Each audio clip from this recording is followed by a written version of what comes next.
Hello, MRV. 1 second, I gotta turn the lights on.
Oh.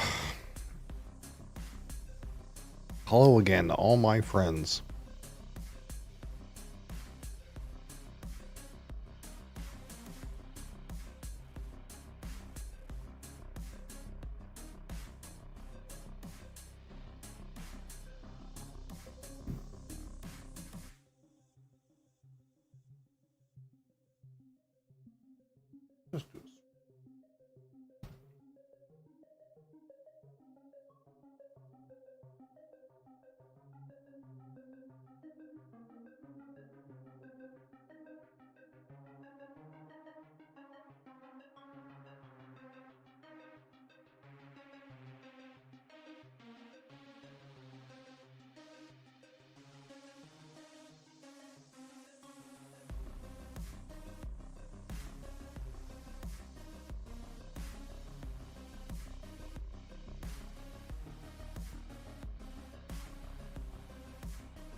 Oh.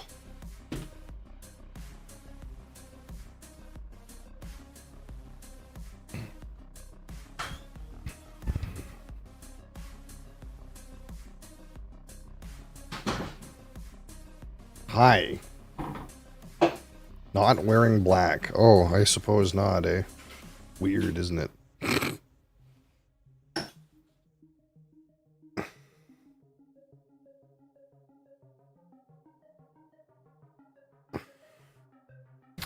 I suppose.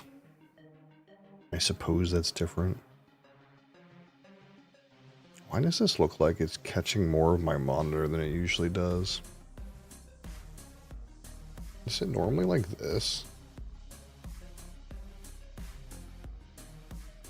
I think so. I don't know.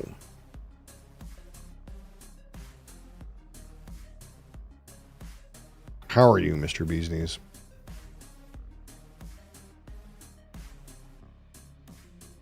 Showing off the bod.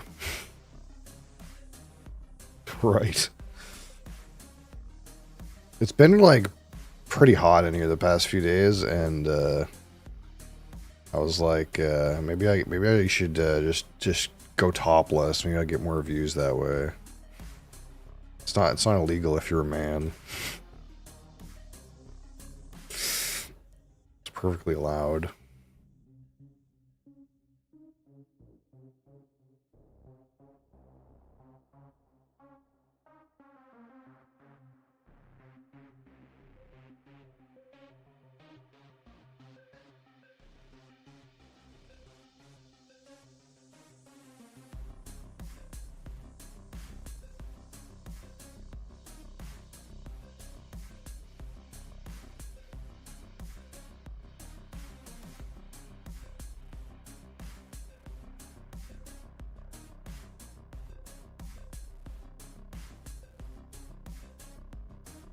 I'm waiting to see if Crassus appears in the next couple minutes. He's been here.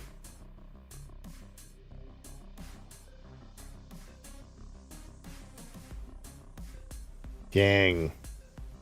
Howdy, gang. Gang, howdy. Hi, Hannah. Aiden Chi Long, hi. How are you?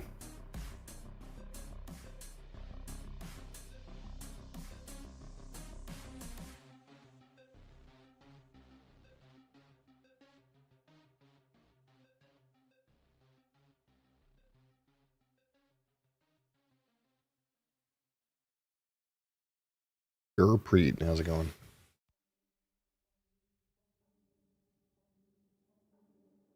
Well, yes. I don't know if you guys got some coffee or random beverage. I have Rain a sour gummy worm. That's what I have today. We'll see. Hassan, how's it going? We'll see how that holds up.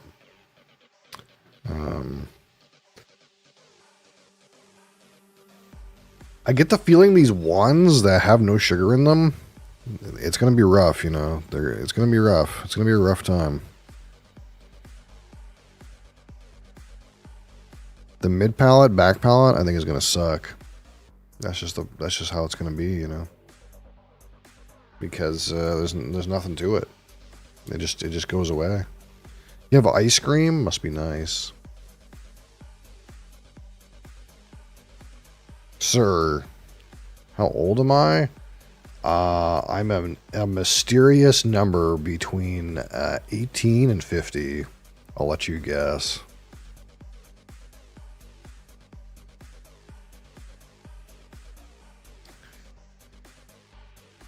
Sounds pretty tasty. Never had that brand before. They've had this brand around here for a while. I don't know if it's like a Canadian thing. What does it say?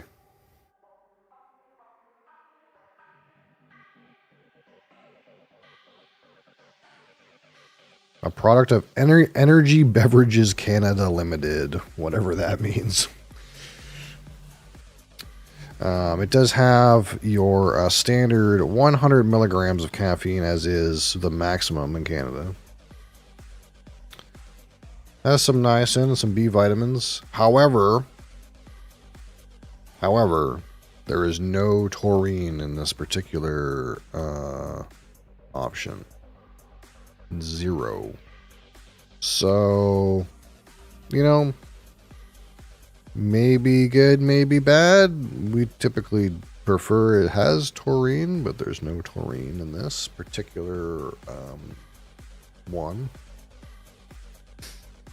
A cat. Yeah, a cat is here. I'm 38? No, but it's a good guess. You sound like Omni-Man. I don't know what Omni-Man is, but thank you or fuck you, depending on what that means.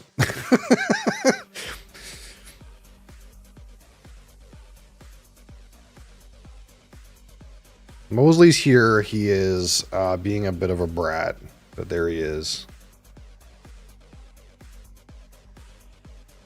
He's hugging the XLR interface and fucking around with my microphone as he wants to do.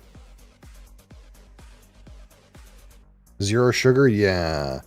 This is one of those 0 sugar variants.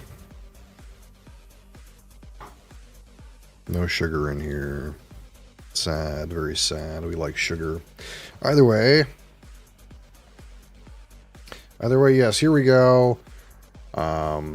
Today's beverage, the Rain Energy Sour Gummy Worm. Energy beverage. Omni-Man is character from animated show Invincible, voiced by J.K. Simmons. Look at you. You're the real knowledge when it comes to that kind of stuff, aren't you? Do I? Do I sound like Omni-Man? Alright. Are we taking bets on what color this is? Usually it's energy drink a brown. Oh, look at that. It's nothing color.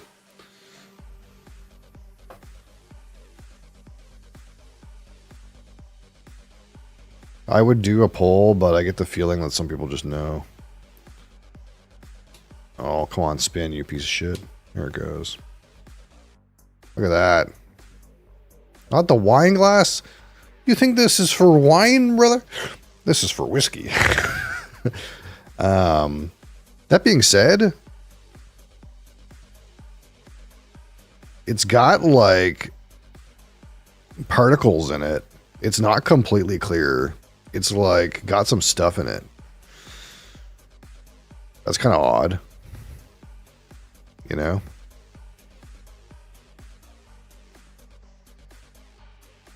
Carbonation is maybe about accurate. It doesn't seem over-carbonated. But it doesn't seem like completely clear. There's definitely like some undissolved elements. Which I'm sure you're not supposed to see if you drink it straight from the can. It's certainly fucking non-chill filtered. Non-chill filtered, natural color probably too, wouldn't you say? This is probably natural color. You know, maybe we got off to the wrong foot. Maybe Rain's doing it right. Non-chill filtered, natural color. You live in Canada or the US? I live in Canada. Alright, so again, we're going to rate this out of 100. 25 for the aroma, 25 for the palate, 25 for the finish, 10 for texture, and 15 for my personal subjective opinion. But yeah, this is not a wine glass. This is known as a copita. A copita nosing glass. If you don't know. A copita nosing glass. Typically, you use it for spirits. In my case, I use it for whiskey or rum or other things. But nowadays, you usually use a Glencairn for that purpose. This is kind of like the old school kind of glass that they used before Glens were too popular. But you still use it from time to time, I suppose. All right, what do we got here? It definitely smells like gummy worms. Or like gummy bear. Or like white peach, I suppose. Yeah, like a white peach kind of note. But it's definitely like bang on that like gummy candy sort of thing.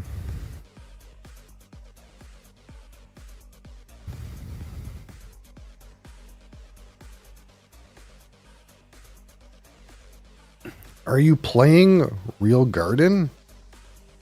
I'm not sure what that means, but no.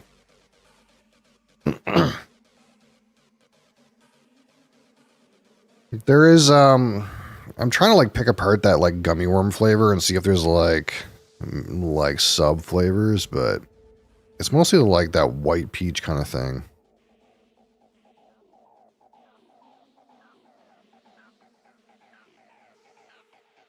Honestly, to me, it's more like a gummy bear, but I mean, it's all the same kind of shit, right? Grow a garden? It's in Roblox. No, I don't play Roblox, brother. I'm sorry. Yeah, not a whole lot. It's just like, it's like maybe 2-note. It's got like that gummy bear like note, and it's got like a peach note. Like a white peach note. Like a white peach juice. Alright. Rain, sour gummy worm on the palate. Cheers.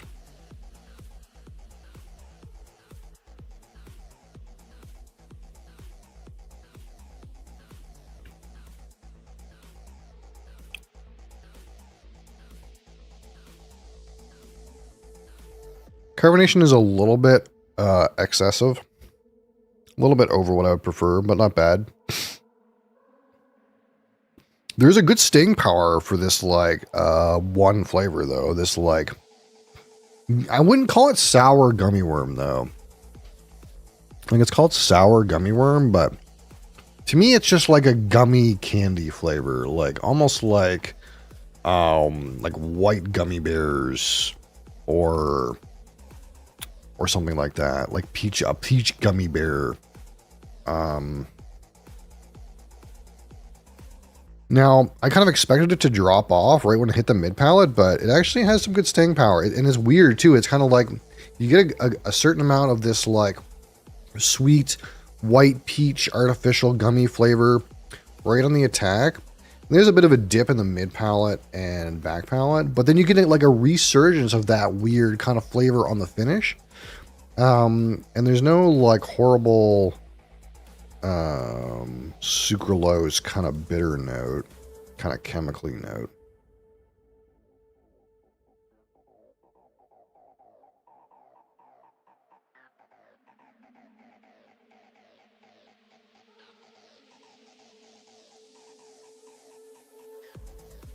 It kind of becomes more and more like oversweetened lemon citrus at the back. It kind of fades into like more of a citrus note, more of a like lemon candy.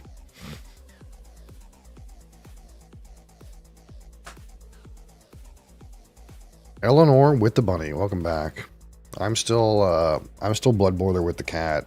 There's the cat, right there. You can see his paws. Boop. Boop. Boop. He's looking at me with an annoyed look. Boop. Boop. Boop. Boop. Boop. Obviously.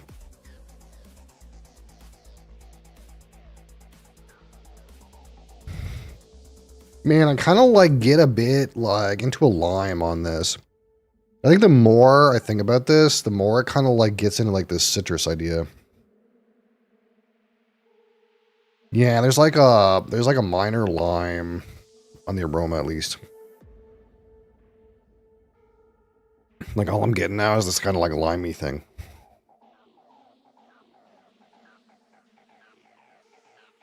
But not much. Not much.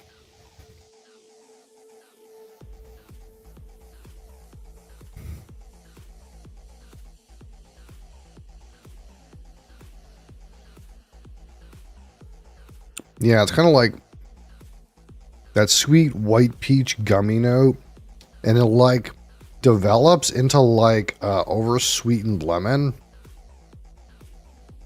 and then on the finish you kind of get a flashback. It's like it starts again with that like kind of white peach gummy note, and then into like an oversweetened citrus lemon. What am I drinking? I'm drinking a rain energy sour gummy worm. That is what we got today.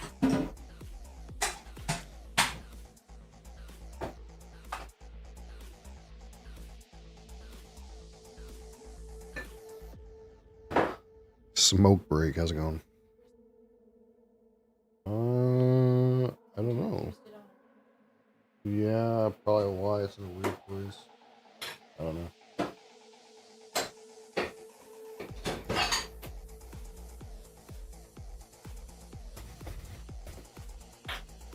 Where is the wine? Oh, I'm not a wine person usually. Looked like rain from Overwatch. Yeah, it does kind of have like a weird branding, doesn't it?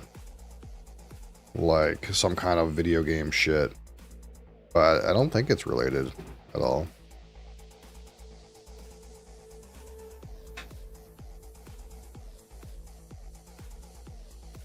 Oh, other cat is here. Okay. Yep. We'll make a big noise. Yep.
We have too many animals here.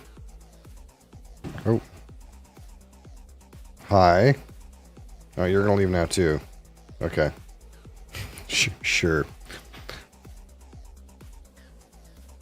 Alright. So, let's talk about some numbers here on this Rain Energy Sour Gummy Worm. So, out of 25 for the aroma.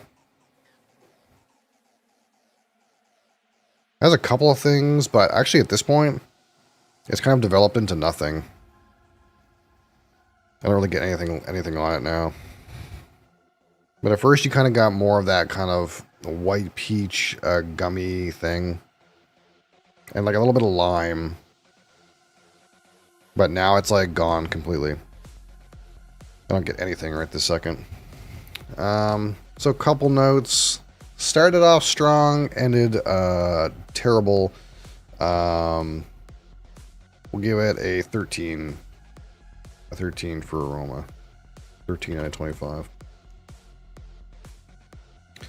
Alright, so again for the palate out of 25.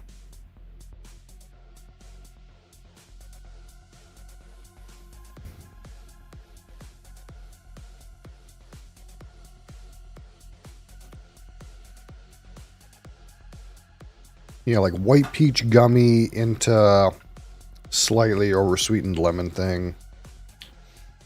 Reasonable intensity. Let's give a 14 for palate. AVI, how's it going? Or is it AV? Welcome to my broadcast. And I will analyze the finish here, which, again, I think is actually not bad for a sugar-free beverage. I kind of expected it to be like, as you would expect with a sugar-free beverage, you taste some kind of chemical garbage. But actually, there's a resurgence of the flavors. We'll get a good sample here.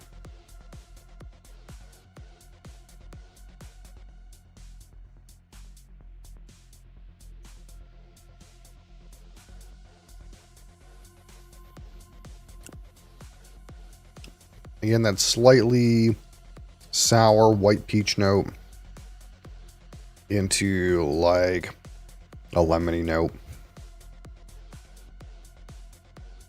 Pretty reasonable actually for a finish on a drink like this. Give it 16.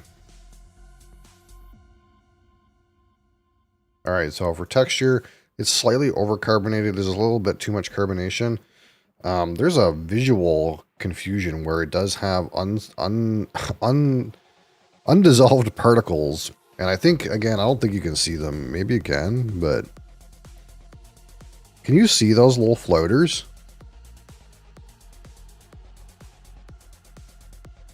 There's definitely undissolved floaters in this that I think you're not meant to see because you're supposed to drink it straight from the can.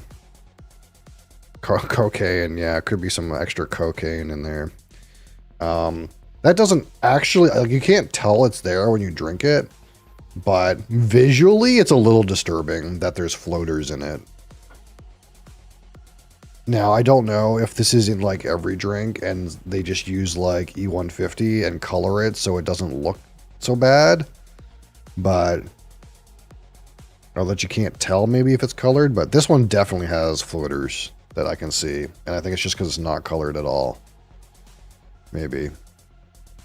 But there's definitely, this is definitely a super solution, and by that I mean like there's more particles in here that can be dissolved in the containing liquid, so you can kind of see solid matter.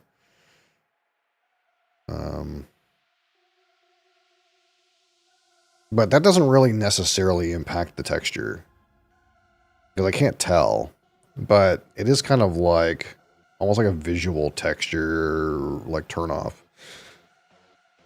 Aside from that, it's not bad aside from like the slight overcarbonation.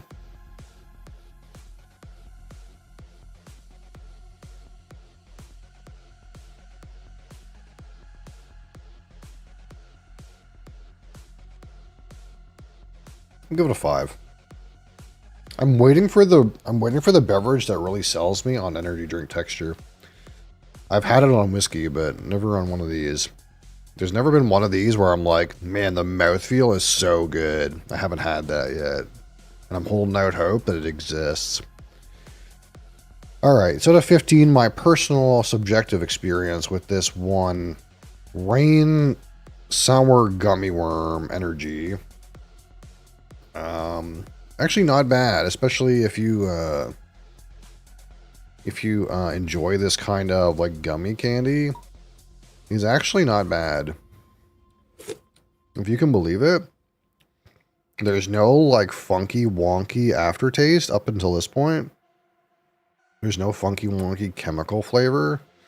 The flavor does persist after the palate. The finish has some of it. Like it's not too bad.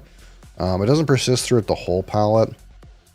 Now that being said, it did seem like as I drank it, it dissolved a little bit into like random oversweet citrus notes, which might not be that bad, like lime and lemon.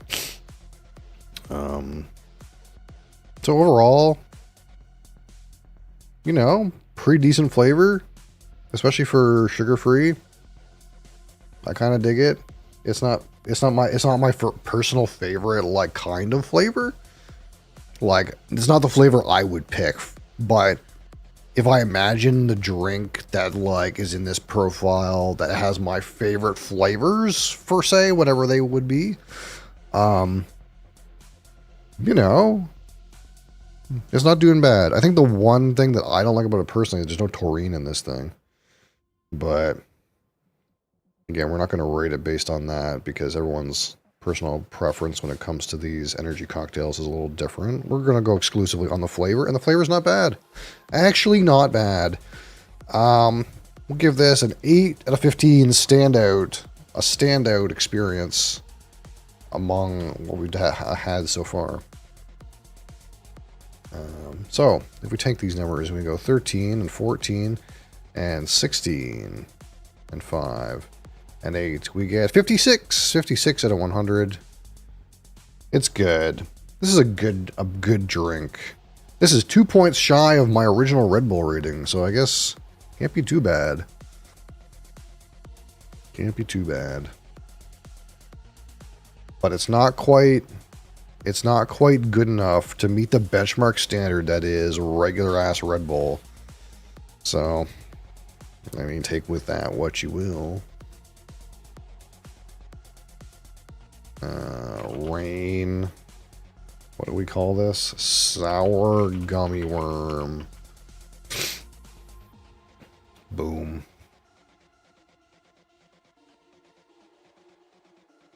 Rock on.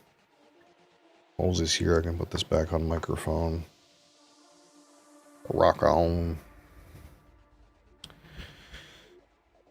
All right. So now, as it is Friday, we'll be playing some Final Fantasy, and presumably we will finish the game today. Presumably. Do you plan on streaming online board games to get people to play? I plan on streaming them if nobody plays, frankly. I plan on doing it Saturdays, whether people play or not. I will play against other people. I will play against randoms, I suppose. I don't know if you're probably not familiar with Board Game Arena, but Board Game Arena is basically like a website that has like a whole shit ton of different games. It's owned by Asmodee now, which is the biggest board game company, board game conglomerate. They bought the rights, so now they own the platform. So which is a good and bad thing. Yeah, Big Megacorp owns the platform now, but Big Megacorp owns lots of games that they can then put on the platform. So there's lots of games on there, and a lot of them, people will just play random. You can like queue up like it's an online video game. You just queue up and you get a random opponent, or you get a random 3 opponents, or whatever the game takes, right? So, I do plan on I do plan on playing them on Saturdays, and if other people want to play, then they can play or they can not play. Here's the other games play out. Yeah, so the thing with Board Game Arena is it's not like the same as like it would be on a tabletop. Kind of like if you go play like Magic Arena, the app, it's not quite the same as playing cards against someone at the table. It doesn't look the same. So in that way, it's not like Tabletop Simulator where it's like a physics engine where, you know, you have to know the rules. It's kind of like, and it's completely rules engined, but the interface is also kind of like tailored such that it only shows you the information that's relevant. And sometimes a lot of like physical components are shortcutted in that manner. So like I can give you an example. I don't know, like what regular ass board game, like do you know Catan? Like you probably know Catan.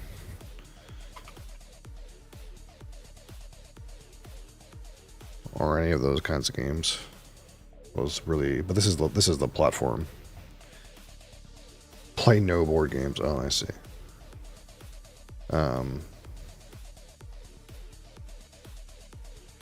Maybe if I show Catan or Ticket to Ride or something, but it's like, just get me in here, get me in here. Games in progress. Man, give me a 4-player game just for the. So it looks something like this, right? So you have like the players up here on your left, and this is like the board, and this is the tableau, but this is like all you see. So like these guys, all of their like personal physical objects are all shortcutted by like numbers and stuff like that. But it's kind of just like any other online game. You get people in the lobby, and they have a timer, they have a chess clock. And it's kind of like most condensed, like almost competitive information. And this is like a very basic game that lots of people know how to play. Free to play, sort of. So how it works is there are certain games that are completely free. And there are certain games that are you have to have a premium subscription in order to create a room, if that makes any sense. So it costs nothing to play, but if you want to play a specific kind of game, in order for you to create the table where other people join, you have to have a premium subscription. So that's any of these ones with a star. So if I create a game, a match, anybody can play and it costs nothing. But if you didn't have a premium subscription, you wouldn't be able to create your own game to play. You'd have to like join somebody else's created game, if that makes any sense. That's kind of how they run the site. Most of the like really popular games have one of these premium like stars in the corner. But yeah, a lot of these games are games that I already know, but this is one that I want to learn. So like, this is kind of like what my plan is roughly is if people want to play, we'll play whatever game. I'll play fucking anything. This is what I'm doing, by the way. But this game in particular is like very, very popular right now, this Arc Nova game, and it came out like 3-4 years ago, but I've been like absent in the like board game space for a while. So like I haven't like got into this particular game, but this game is like insanely popular right now. So I want to like try to learn this game. If no one wants to play, I will play this game against random chosen opponents, because this is one of the most popular games on the website, because it's one of the most popular games in the world right now. Is this like game about making a zoo with cards. It's a game about making a zoo. That's basically what it is. It's like Zoo Tycoon, but it's a card game. And here's your little board. But one of the things that makes it like cool and interesting is like everything you do in the game takes these cards, and there's like a deck of like 250 cards, and there's no duplicates. So it's like the things that can happen are completely random and different every time. It's kind of like terraforming Mars. Like the whole deck is there's only one copy of every card. So every time you play, it's like you find different card combos and stuff like that, and that's what makes it interesting. Anyway, yeah, Saturday for sure. We'll be doing that. But if someone wants to play a game, we'll play that game. But if no one wants to play, I'm going to learn to play Ark Nova. I have no idea how to play. But I'll learn to play, and we'll kind of go from there. But for today, it is time for Final Fantasy. Ronaldo fan, welcome back. How are you? The end. Yeah, hopefully the end.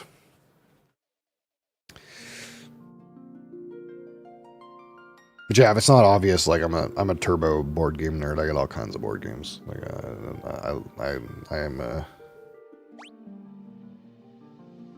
I'm all about player interaction and rules manipulation. That is my thing.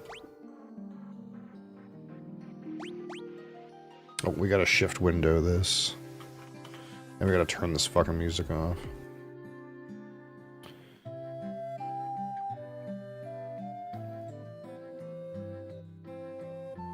Oh, shit, and I went to the wrong monitor. Hold on. Trigger it.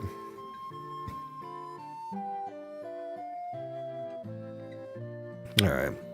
Nice beard, thanks. Alright, so what's going on right now?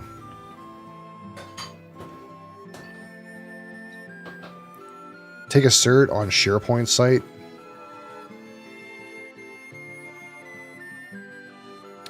That sounds like fun. Hopefully you pass. Absolutely. Good luck. Yeah, but I believe in your certification abilities. You already busted one. Yeah, and I love this one. What are you doing this time? Solutions. Solutions Architect?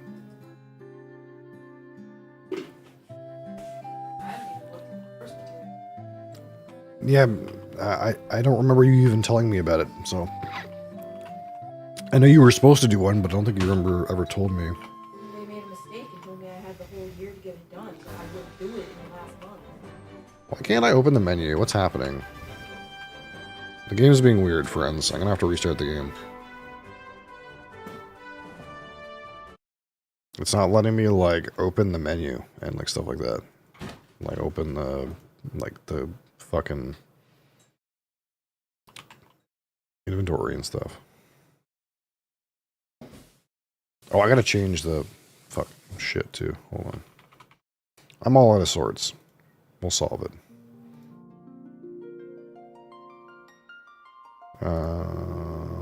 Okay. Trigger it. Okay, that's there. We're gonna go here, and we're gonna go... Final Fantasy Finale. Here it is. Final Fantasy Online. Done. Wait, this isn't Final Fantasy Online. Final Fantasy... Done. Okay. Alright. Load game. Load this game. Okay. So... There we go. It wasn't letting me do that before for some reason. Okay, so what happened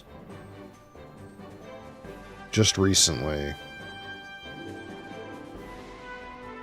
Oh, right, we got all the crystals.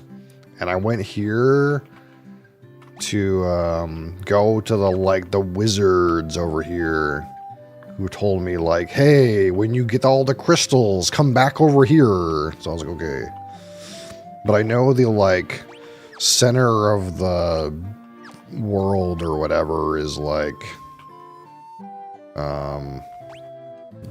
in the middle here somewhere. I get that part, but these guys were like, hey, come back over here when you have all the crystals. So I'm like, okay.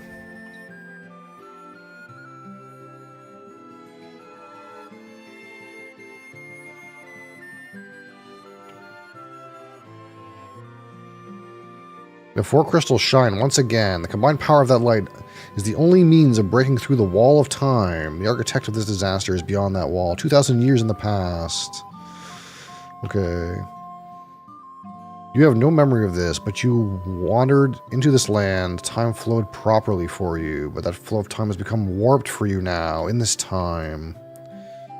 The chain of time has become looped back upon itself. You must travel back in time to the link in that chain that gave birth to this cycle of wrath. The sequence of disasters that began 400 years ago. It was triggered by events that happened only a scant few days in our past, but whoever set this in motion has now fled 2,000 years into the past. Okay. I see time spiraling. Okay. What am I supposed to do? I thought you guys were going to, like, tell me what to do. Bring the light of the 4 crystals to us.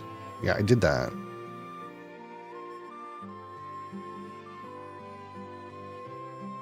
Okay, you guys didn't fucking help me at all. I'm gonna go to that place in the center of the sea.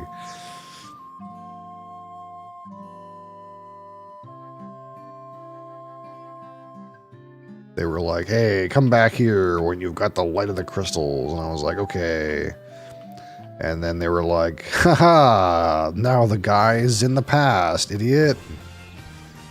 Okay.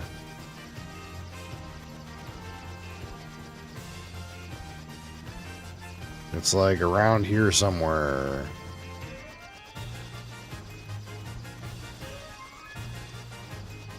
I don't know where. It's not in this thing, is it? Oh no, what do I do?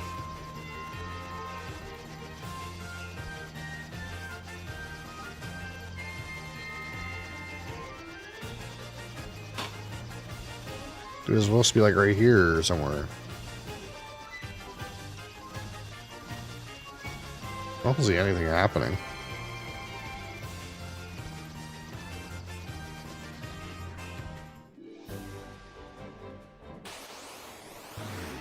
Hold on. Let me go look at last week's footage and see what the fuck happened.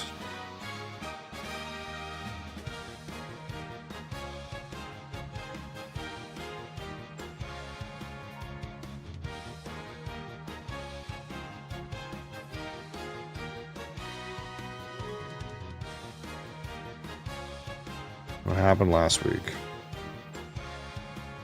I was up there, I killed the Tiamat, and then what?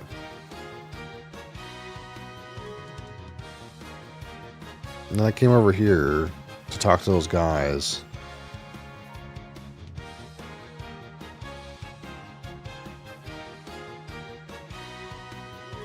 Where's the thing in the Flying Fortress where it showed me...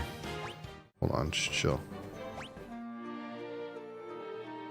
Where it showed me, like, you know, what the fuck was going on, you know what I mean? Where it was like, here's where the 4 crystals converge to Chaos Altar. When did that happen? Yeah, the observation window. Here we go. Look out upon the world. Converging on a single point. Yeah.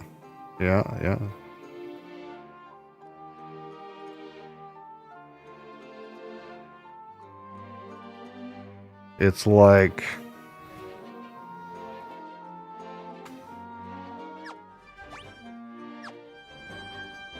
It's like where? It's like...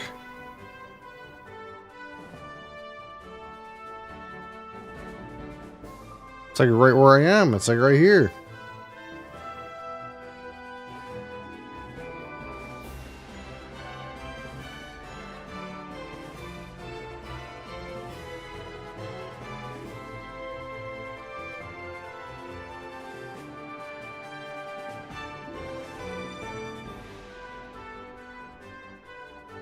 Is this it?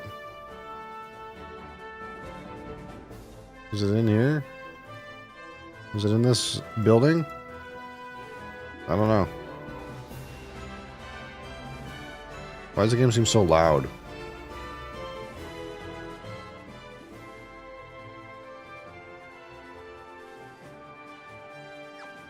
Is it in this thing? Is this the Chaos Shrine? Oh, it is. Of course.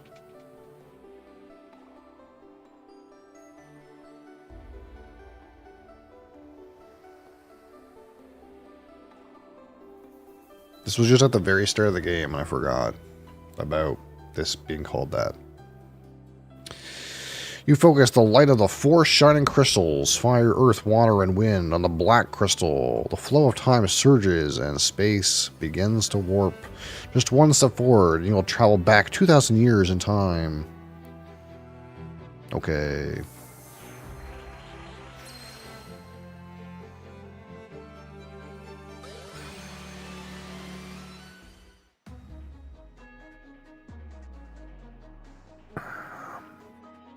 Chaos Shrine, 1F.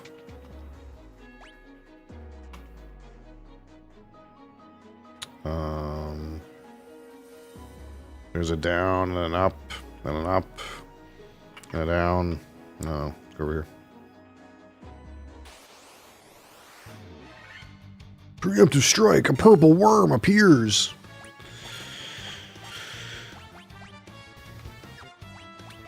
We'll just go on autopilot here unless something really spooky happens.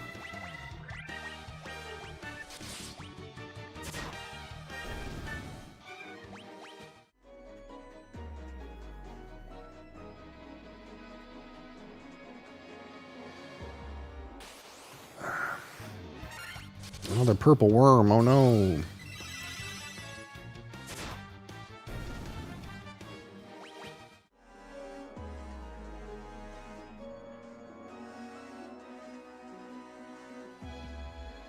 Chaos Shrine, 2nd floor. Nowhere to go but up. Okay.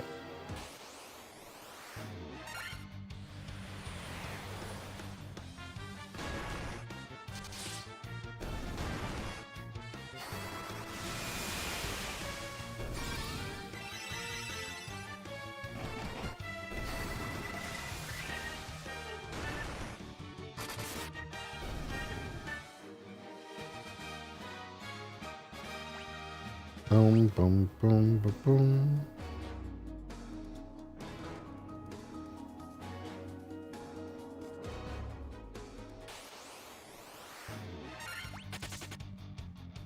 Vampire Lord.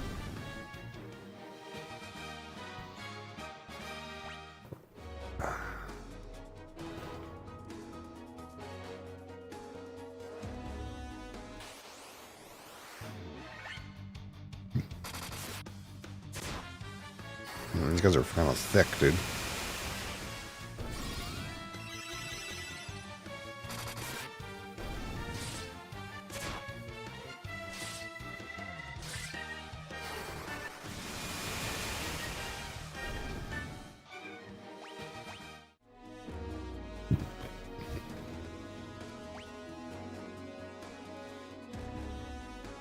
Wait. This room's fucked. Oh, there's a door. Never mind.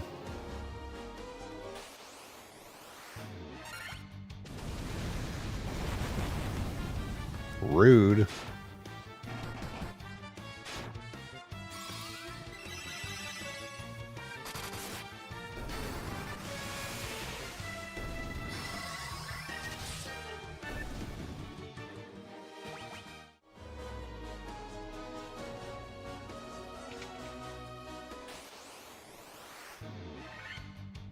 Death Eye.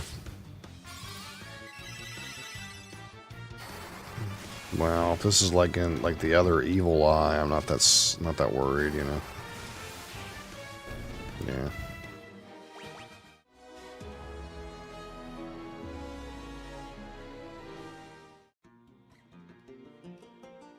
What's happening? What did I click on?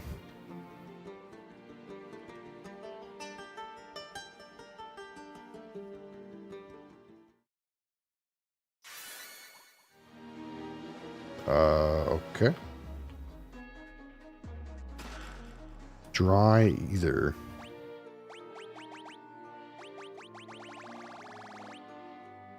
Five MP for each magic level. Holy monkeys. Elixir. Fully restores HP and MP.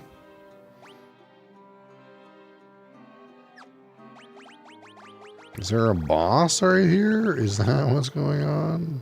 Do you think there's a boss right here?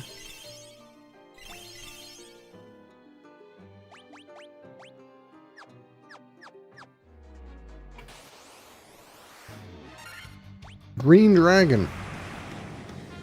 Oh, oh, oh, green giant.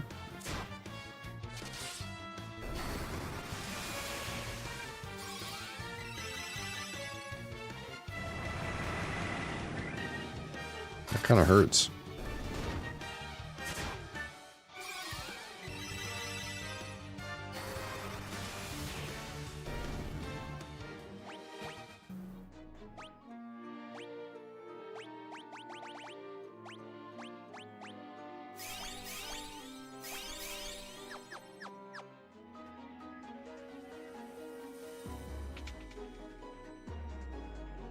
Oh. For some reason I was expecting it to be like boss time. Because like I was given those items.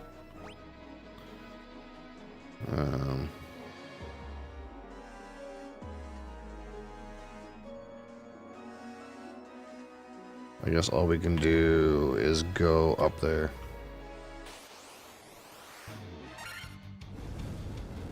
Blaze! Stone gas. That probably like tries to turn your men to stone.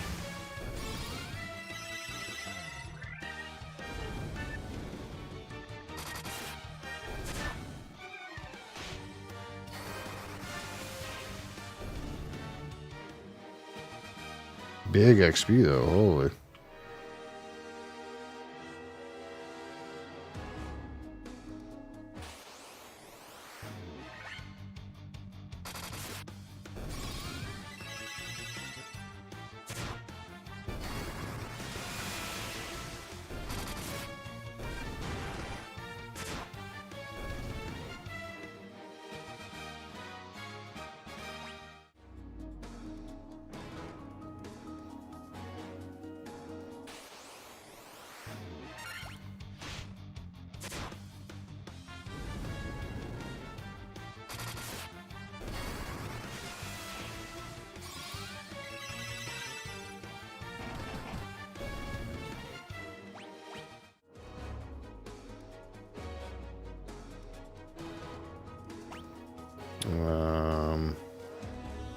Now what?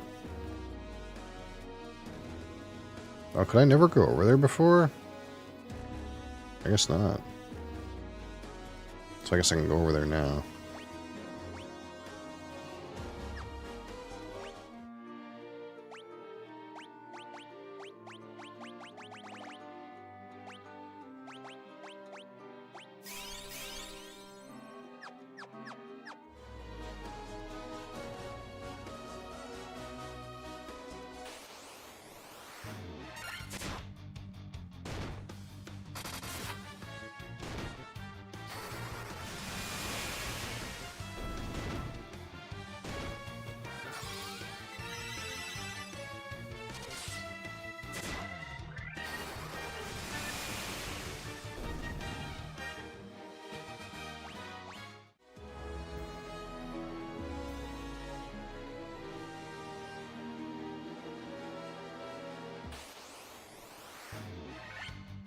Ambush.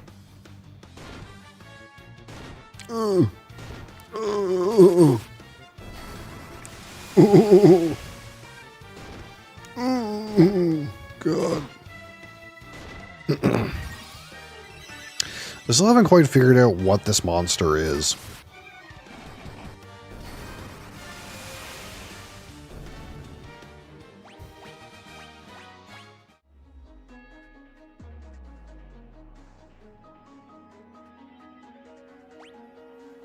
Basement 1, eh?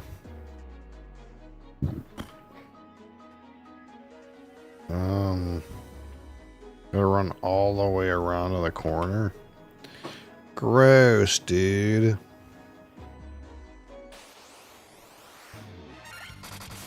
Basilisk. He fleed.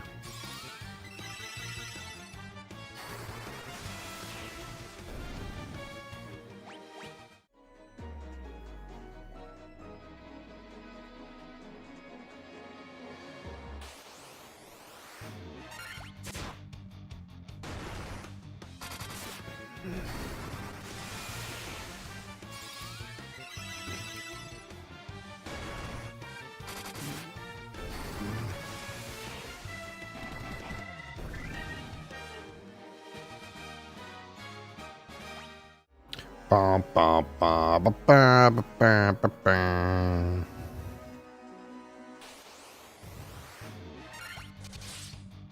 Boom. No, not the gays.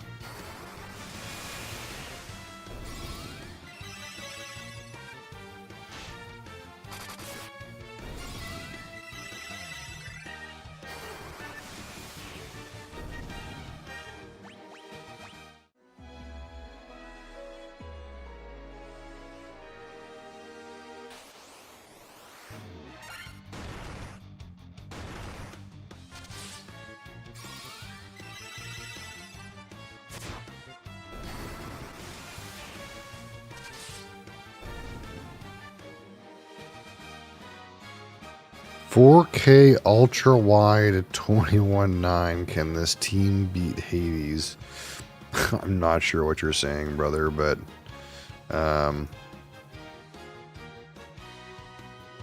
yeah, the game doesn't do very well for vertical, does it? I usually mean to kind of like scroll it over a little bit so you can at least see the monsters, but it's hard.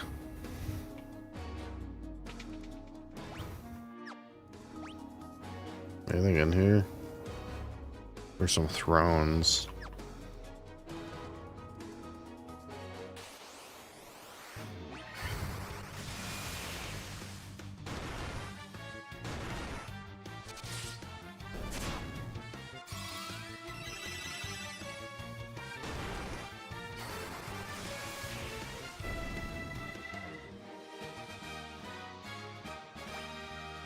Boom, boom. Is there a guy here? Is there loot? Is there something? Nothing? I guess I'll just go downstairs.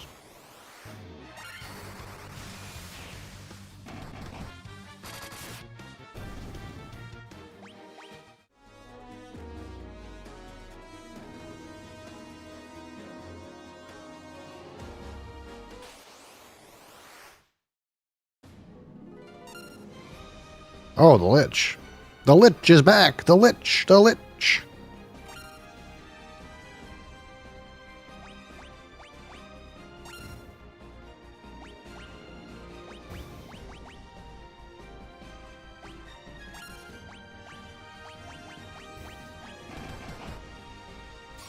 Thanks, man.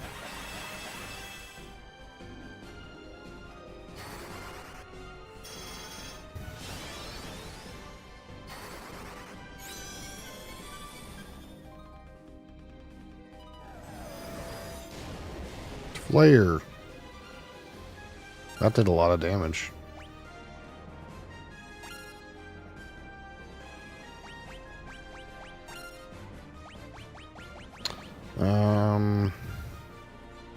Restore a lot of HP to the entire party. Yeah, that's kind of what we need in this time.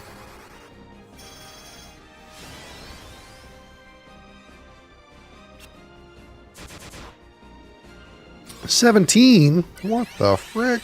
That's nothing. Alright, Red Mage, beat his ass.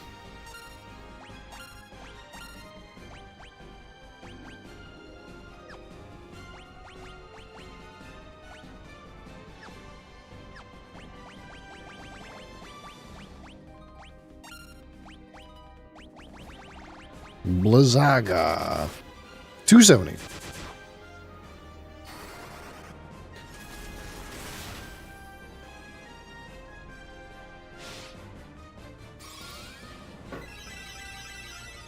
Okay, so that was probably fire damage. I should probably go like magic, null blaze my party.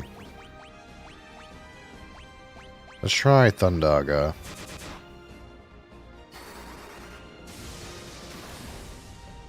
More damage. More damage. Stop. Missed, idiot.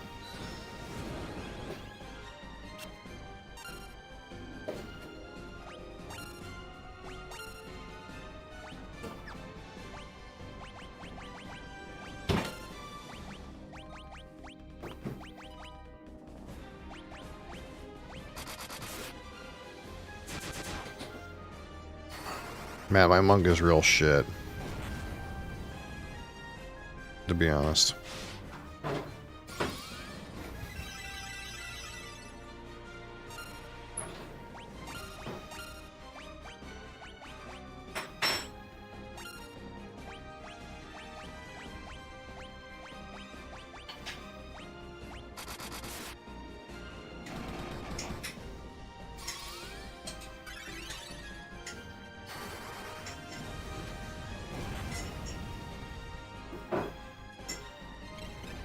Stop.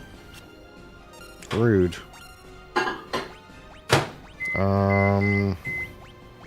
That thing that cures paralysis?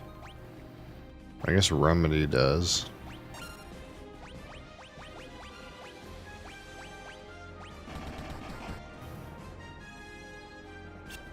Ooh, try to kill my guy.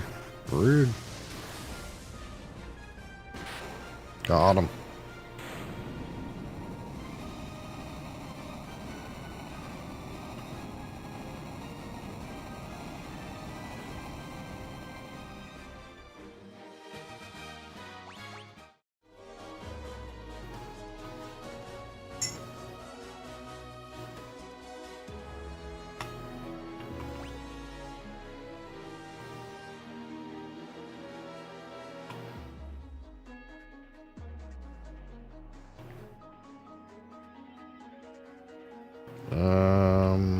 How do I get over there?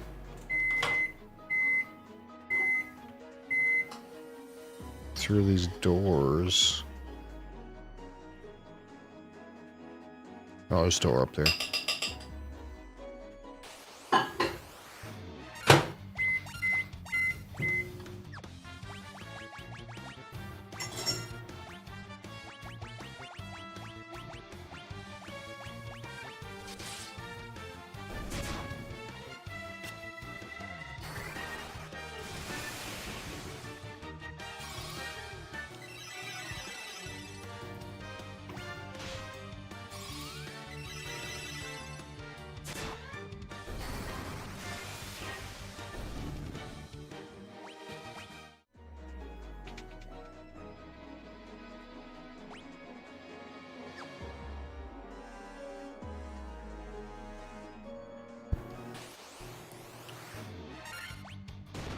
The Red Dragon.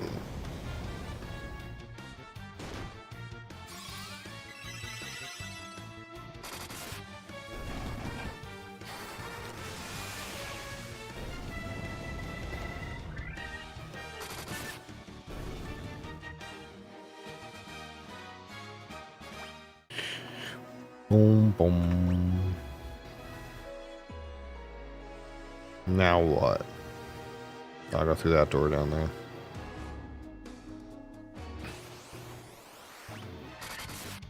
Lava worm.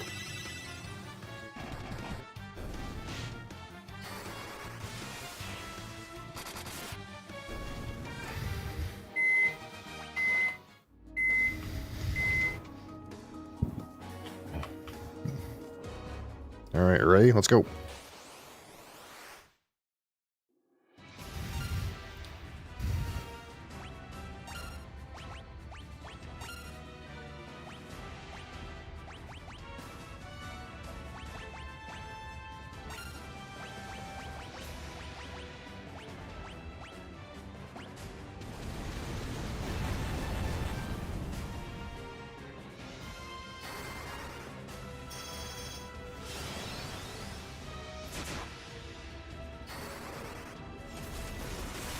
Kaboom.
Hialaga party.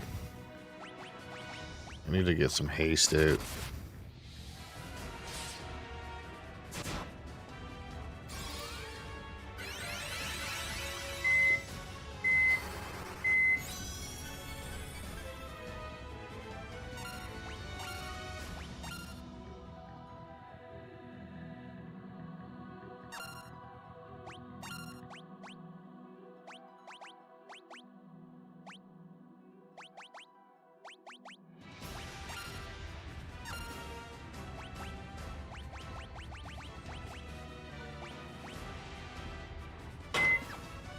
Hi, Retica. Let's try this one. Wait, no, let's try Thundaga.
Oh, what the fuck?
She gotta be close to dead.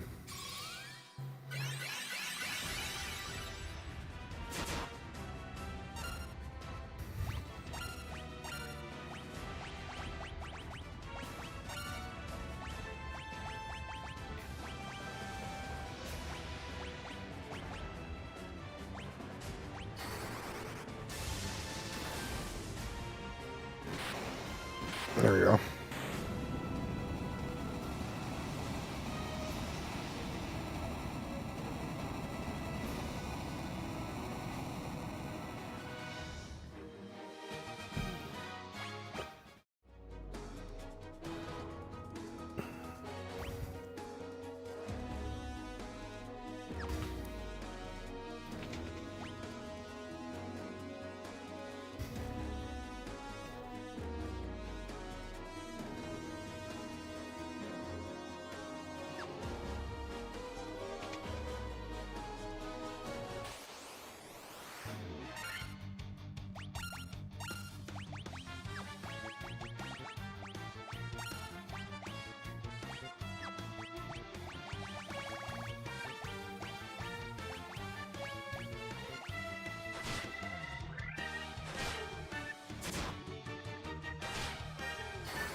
Oh, hold.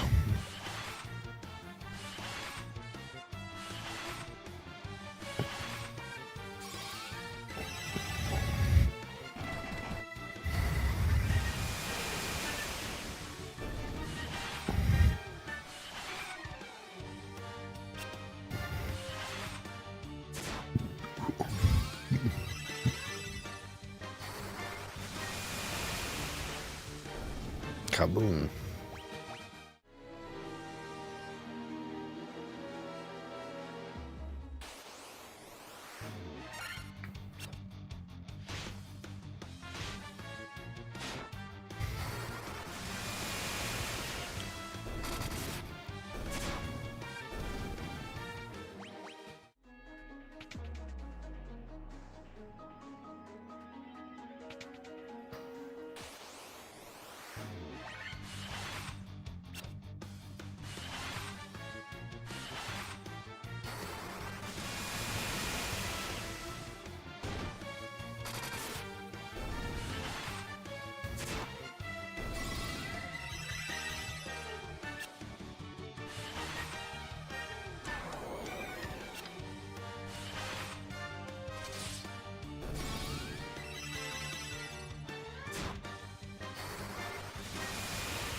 Dang.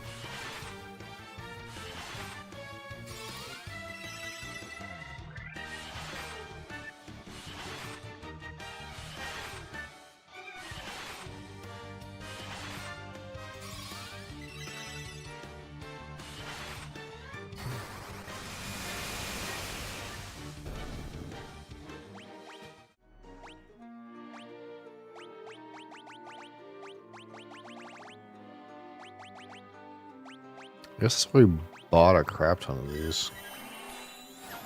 Well, they're disappearing faster than I would like.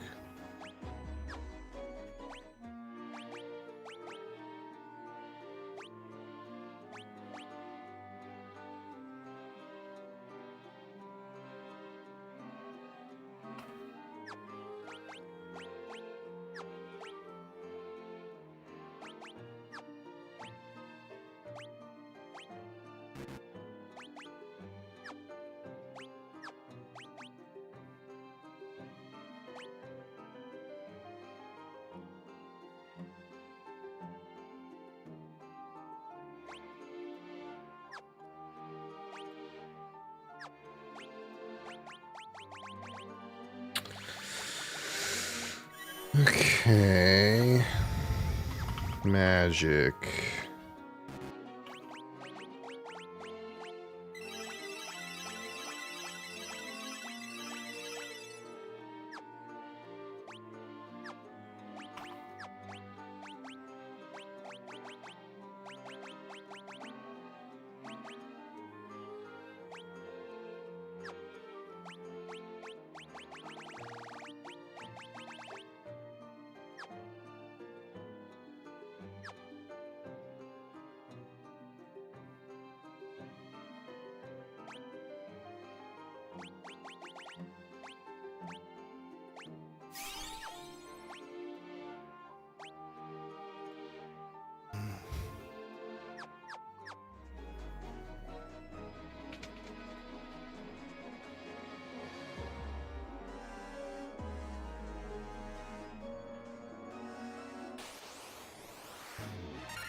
Hold on, the entrance is down here.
Protect the party.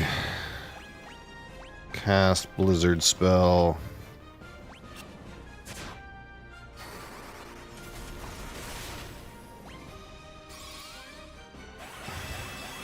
At this point, our monk is just a bullet sponge, if I'm being honest.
This guy's gonna be close. There he is.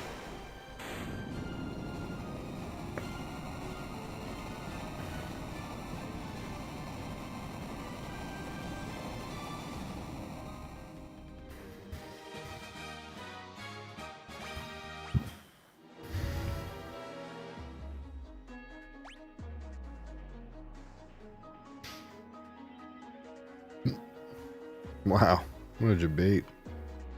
At least I think.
Okay, I gotta like heal up, I think.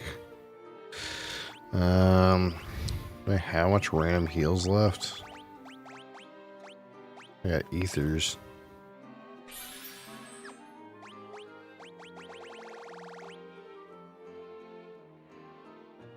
No.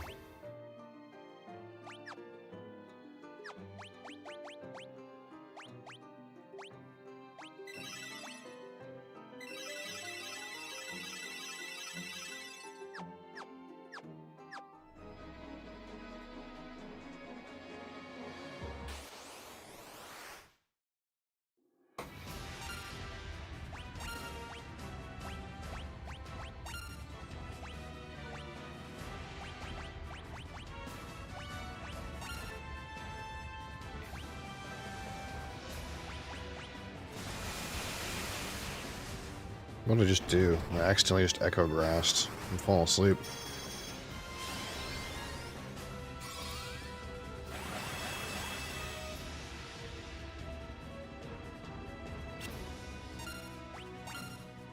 Team out again.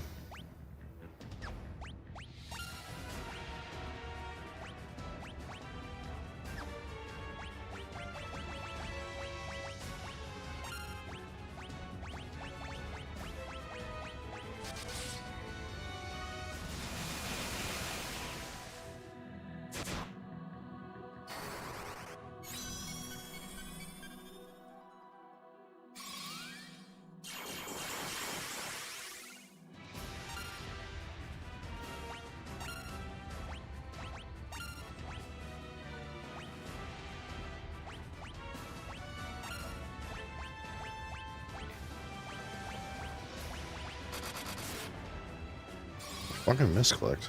God damn it.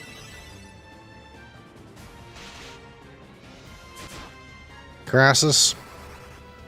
Monk sucks. Okay. I don't know what to tell you, but this class is fucking shit.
I got no fucking spells.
This guy's gonna be pretty close to dead.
Hey, Storm.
Holy shit, die already.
There we go.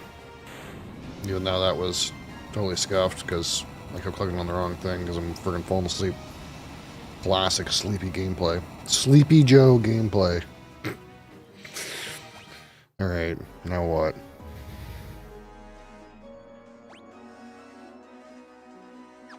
Go to the center. Fight the final boss.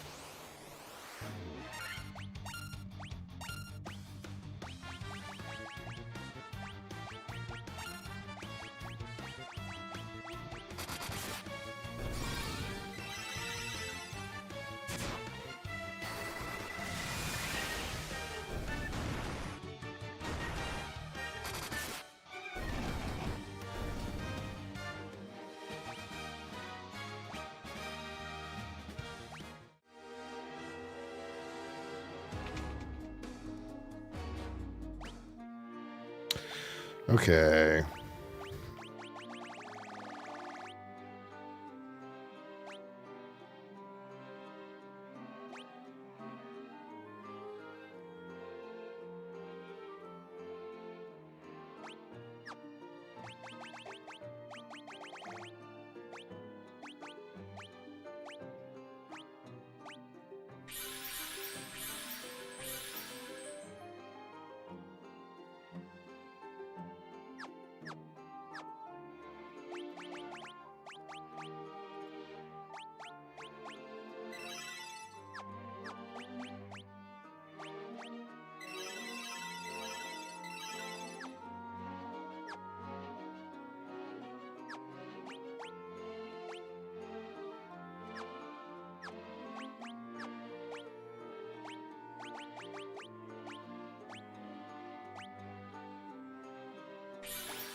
I could have brought more shit. I didn't realize I'd be fighting like all the bosses back to back like this.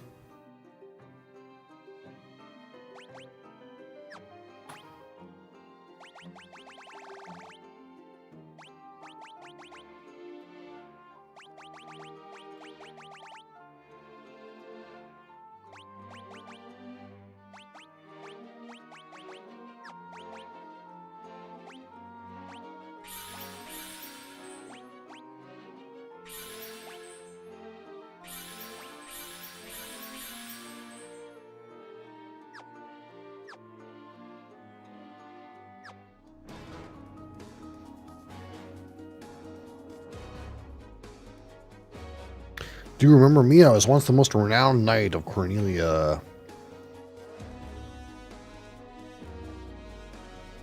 2,000 years from now, you killed me. I'm Garland. Oh, you did defeat me then, but the great forces saved me by sending me back through time. Once here, I sent the 4 fiends into the future. Camera? Question mark? Or they shall once again use the 4 great forces to send me into the past.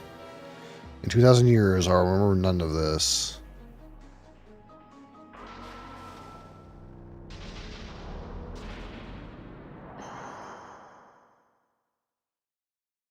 But we were born again here, so even as you die again and again, I shall return, born again into this endless cycle that I have created.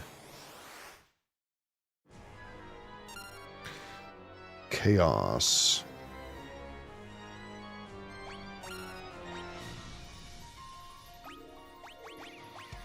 So what does this do? Raises one ally's attack. What does the saber skill do?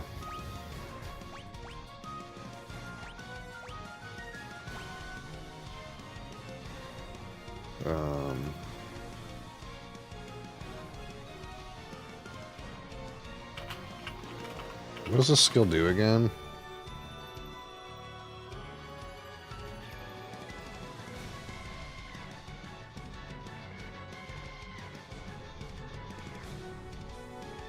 It can be stacked by multiple castings or until the unit is knocked out.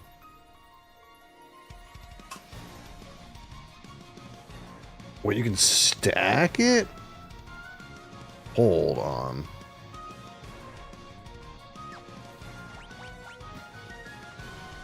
I found a purpose for this monk.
Ow.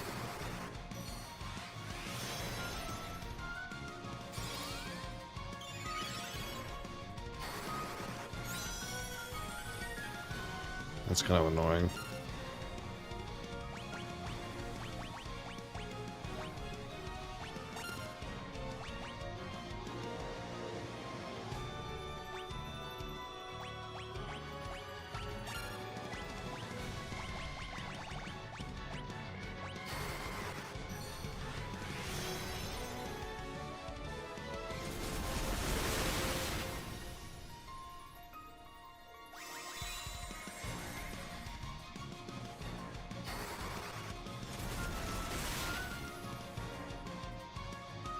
Yeah, let's slap with him now, see if he actually does something.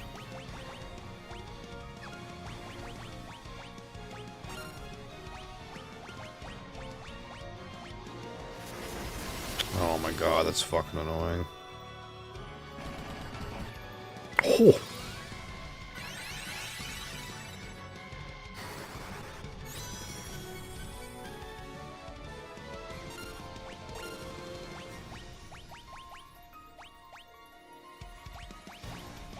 Do I have the...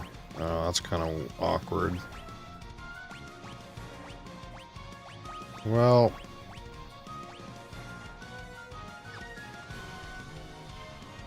It's okay, maybe.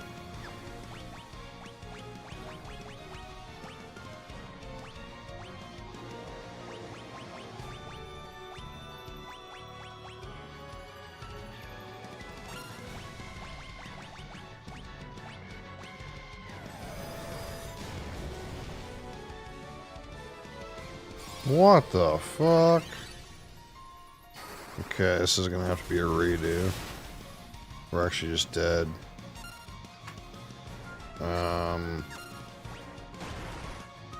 Yeah.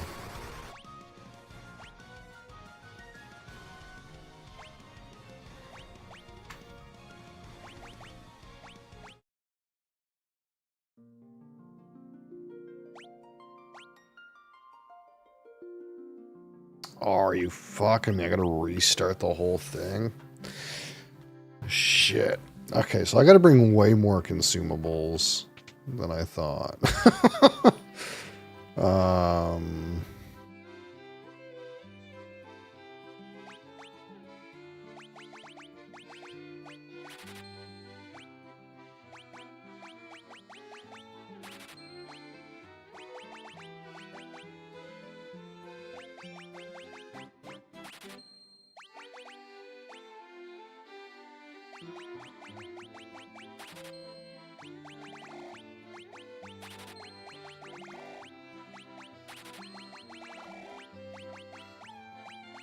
Not that that's really an issue.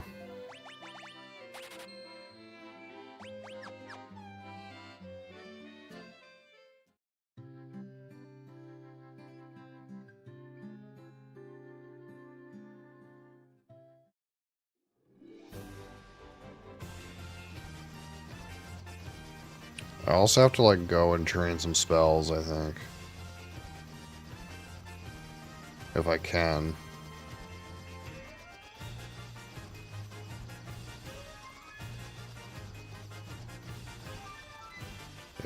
If the game will allow it.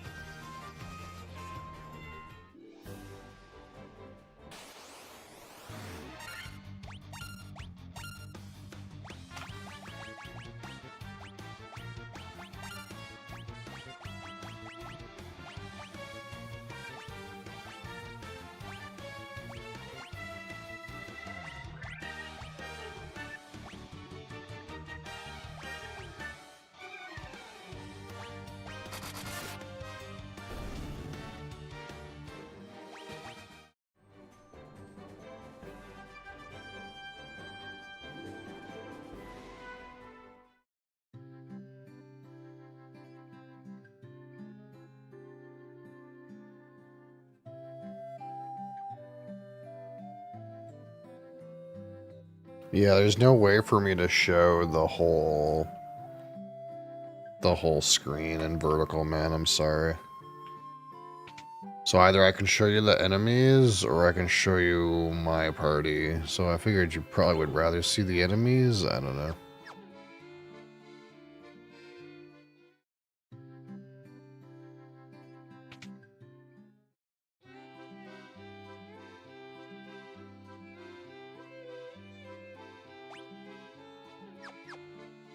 This is not the spells.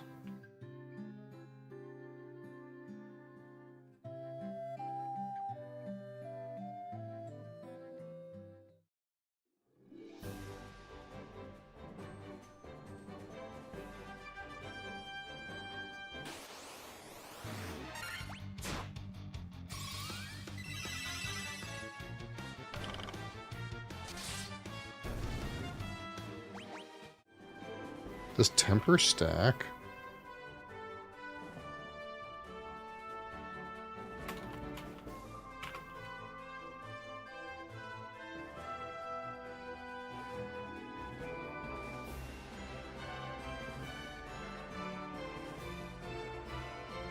It does, huh?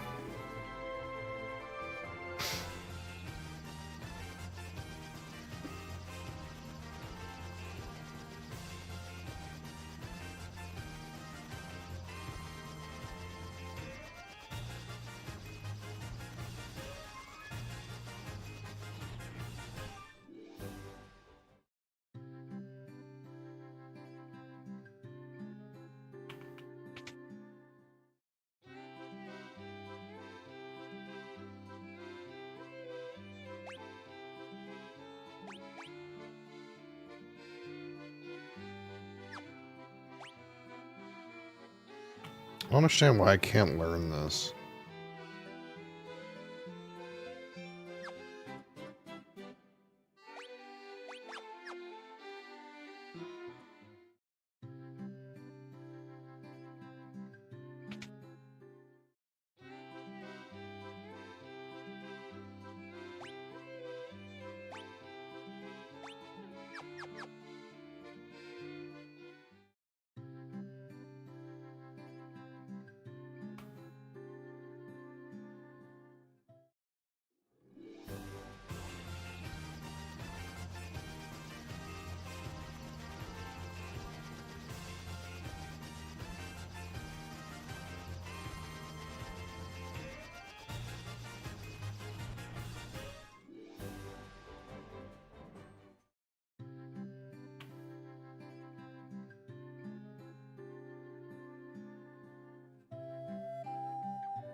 That's what I'm looking for.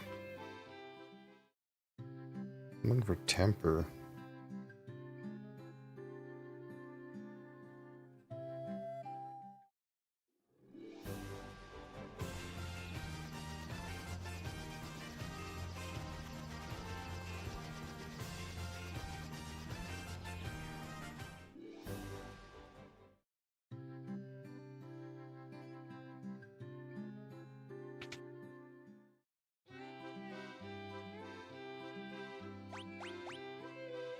No.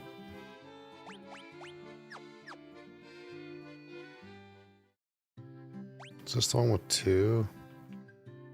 Yeah.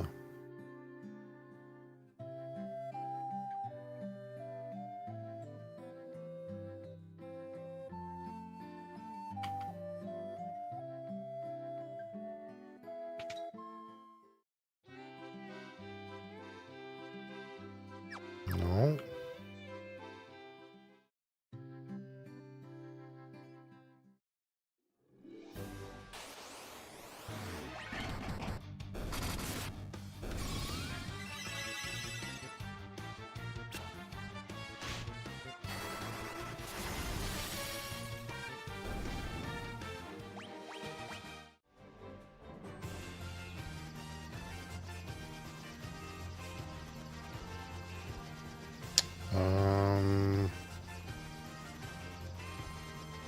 Maybe it's over here. Man, I can't remember what that spell is. It's a low level spell. It's like level 2 or something.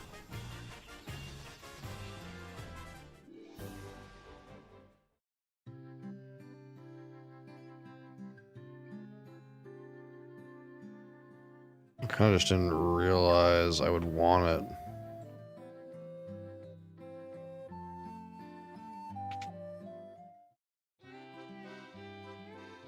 There it is.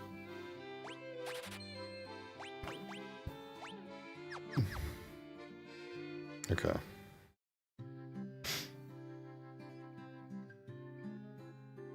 Move your ass.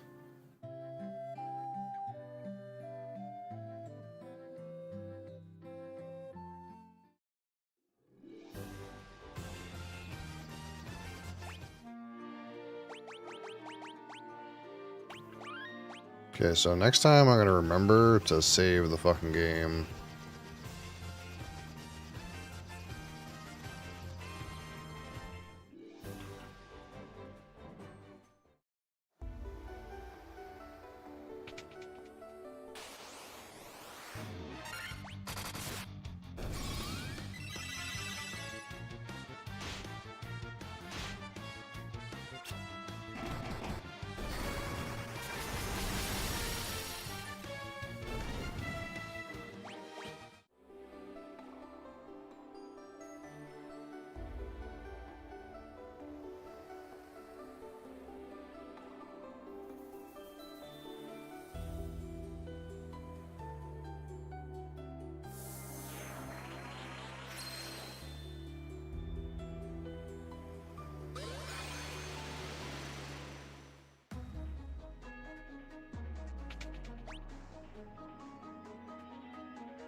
Let's go this way first.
Let's see, that doesn't do anything.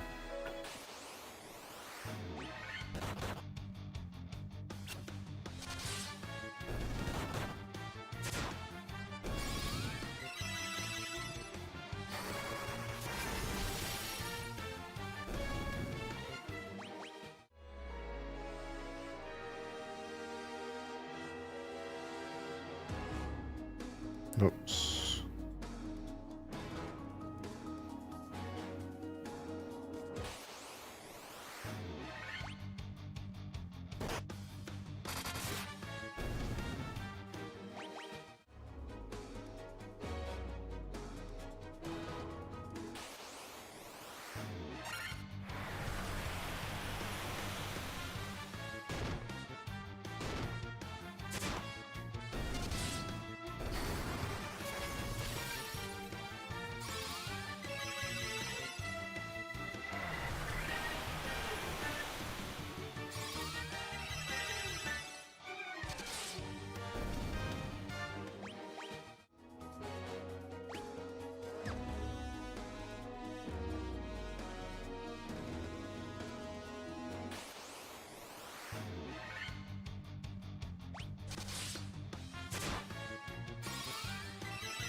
Now we have 1,000,000,000 pots. We can kind of just use them.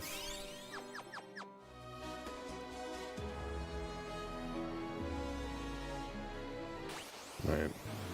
Make sure I'm going the right way.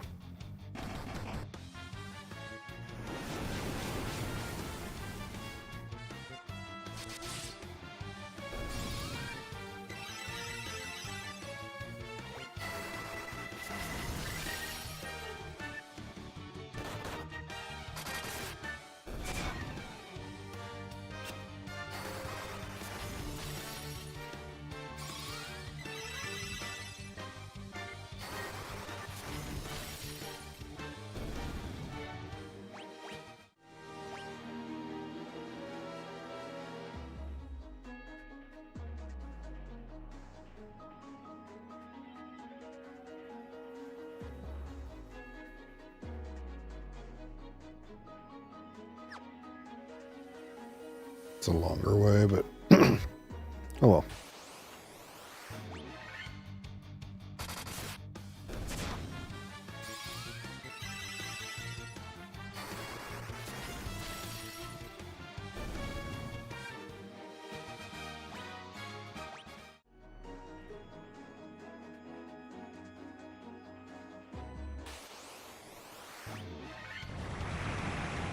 Fergus.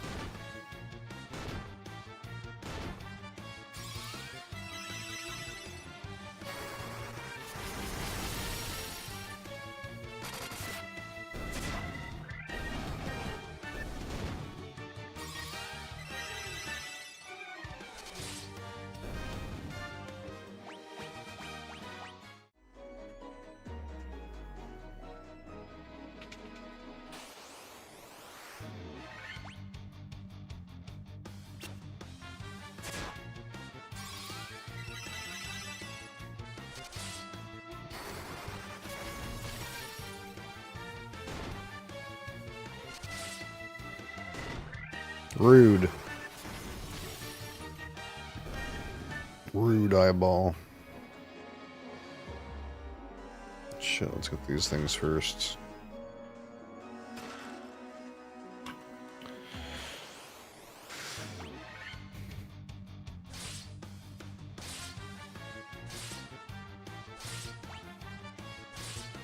Wow, that's rude.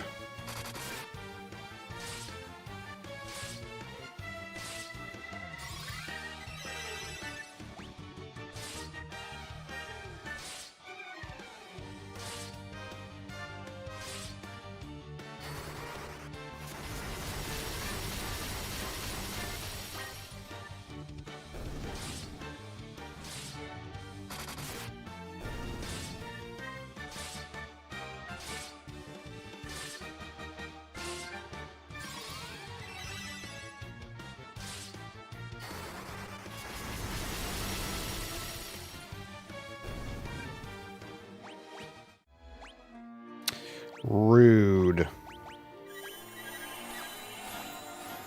So rude.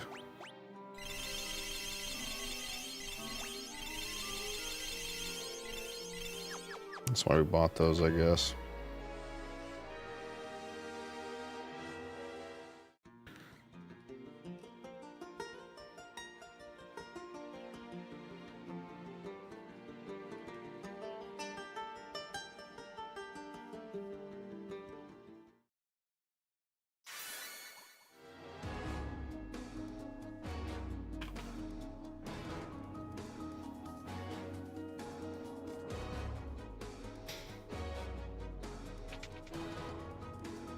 Okay, so this one's what?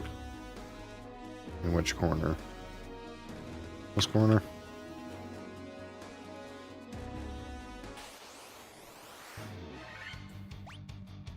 Remember to save the game. Everything will be okay.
More of these fucking blue muffins, dude.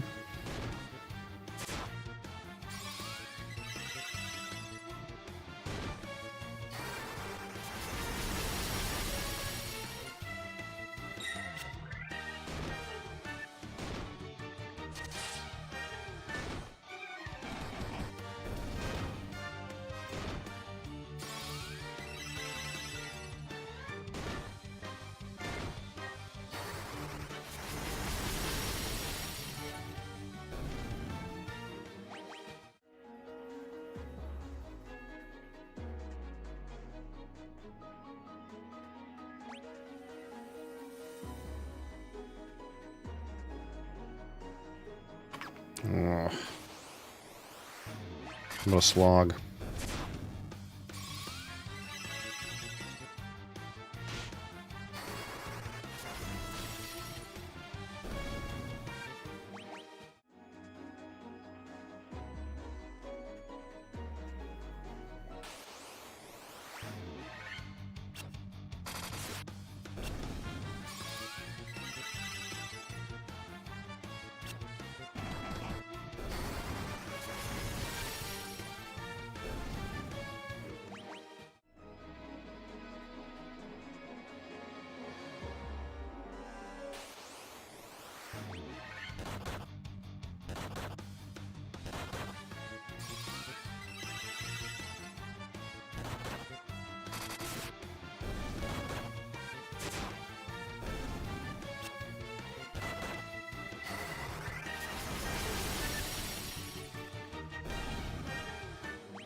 My man is very hasted.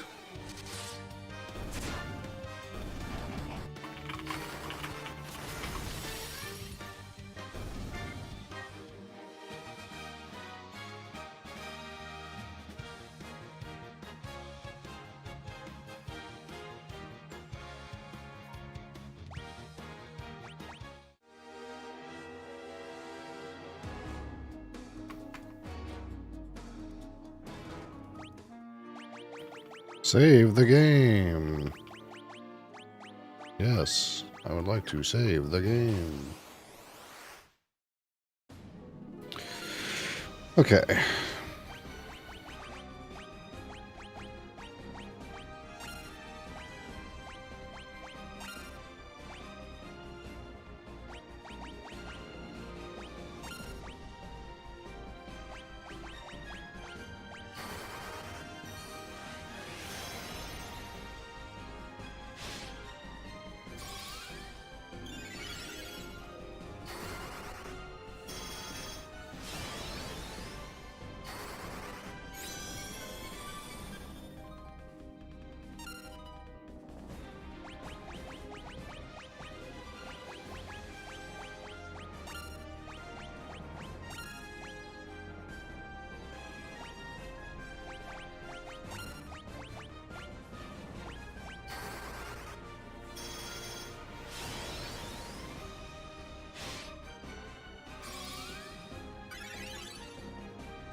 Alright, let's see how big of a fat hit this is.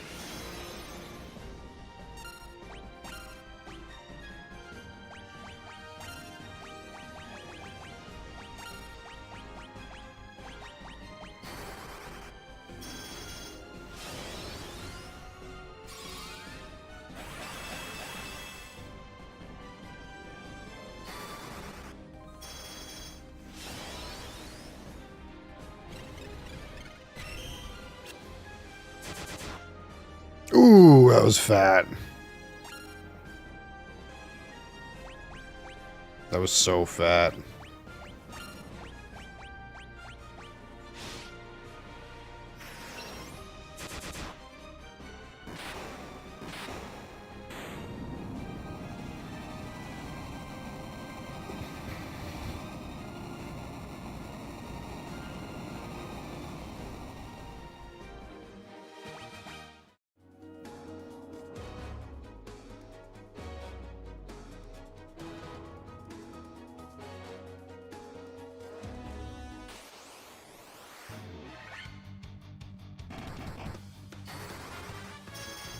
That's the wrong ability.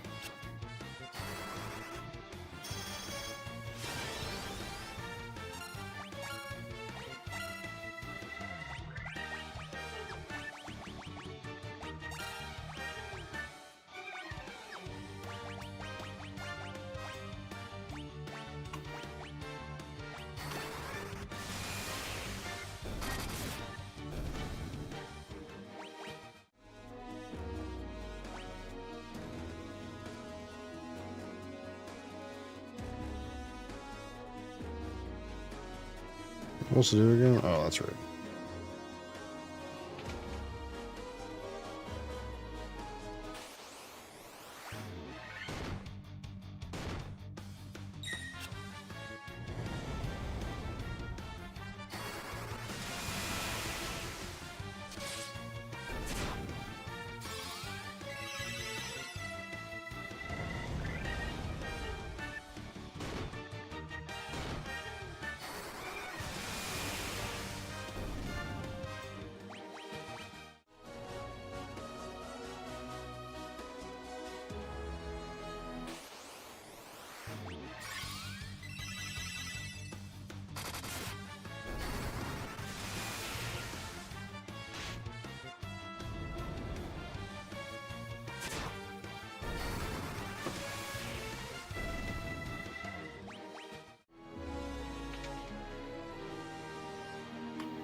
No, I died to the last boss and I forgot to save, so I have to redo the whole fucking chaos run.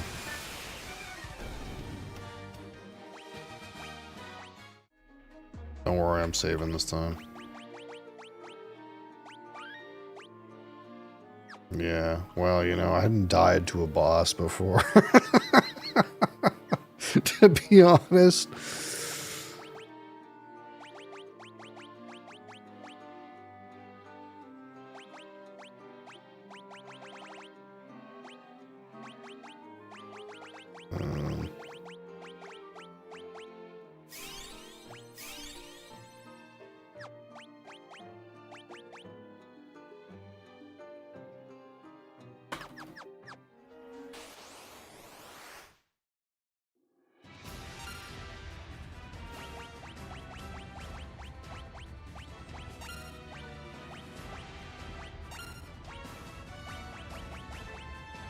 It's okay though. In doing so, I learned a new strat.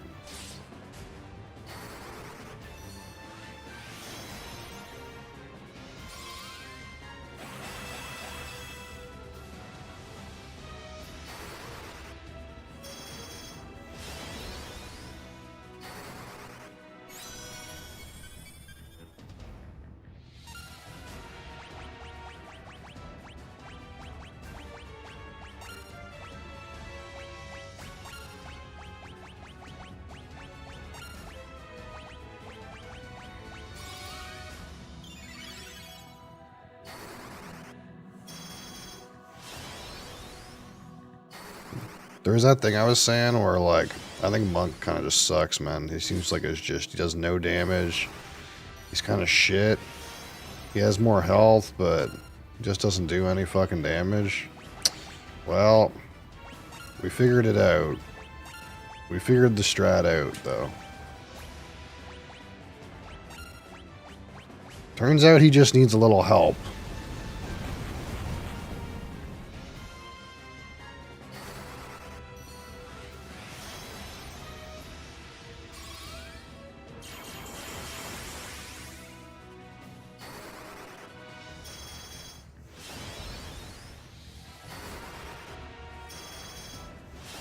Alright, it's probably about time to hit him.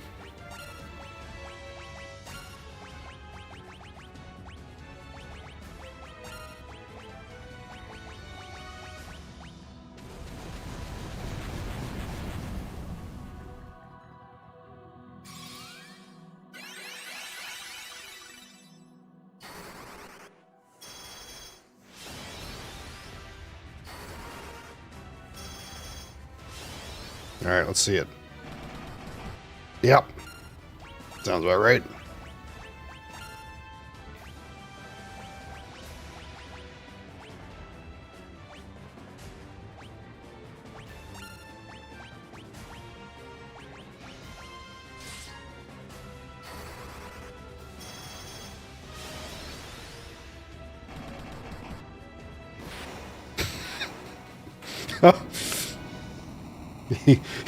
He do slap a little bit.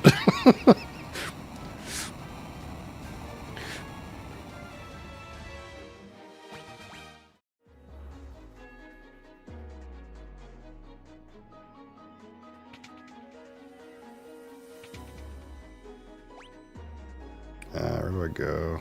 Corner. Alright, this is a fucking weird one.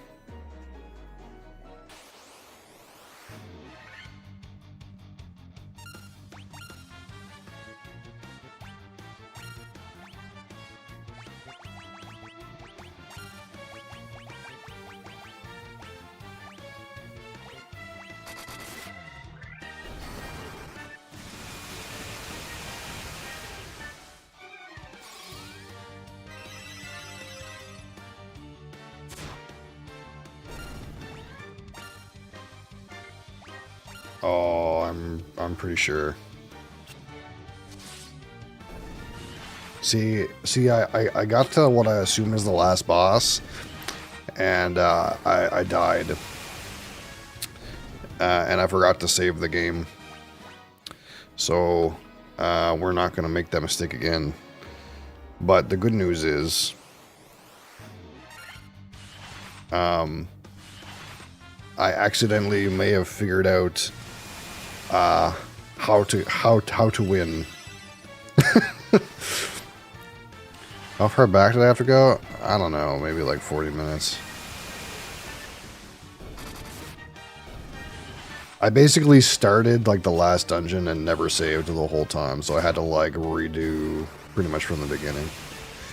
But I figured out the strat. Okay, I figured out the tech. By accident, I figured out the tech. And I'm pretty sure we're just gonna slam, okay?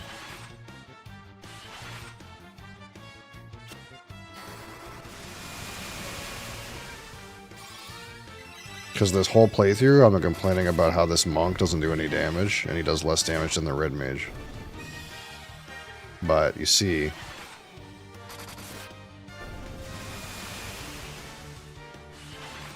Diarrhea. No, this...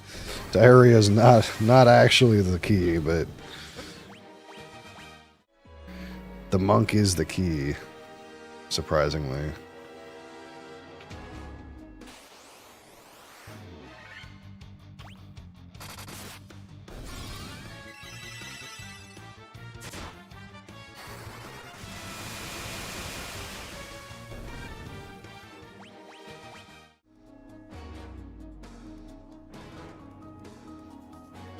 Alright, so we're gonna save the game.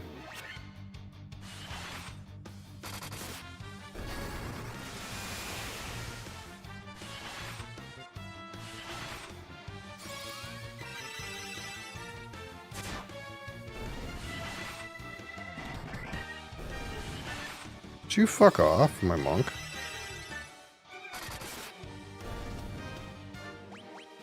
Okay, so we're gonna save the game. Which is, this is what I did not do last time. And then we're gonna use items, we're gonna get high with the high potion. Great. Here's Kraken again. And then we're gonna go power up. Oh shit. Wait, hold on. We're about to reload from last save. I fucked up something. This is why we saved the game.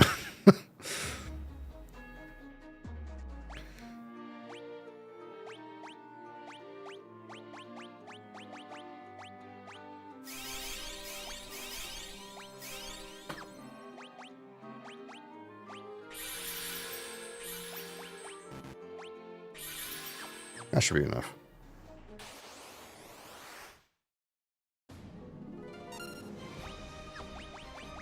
Okay.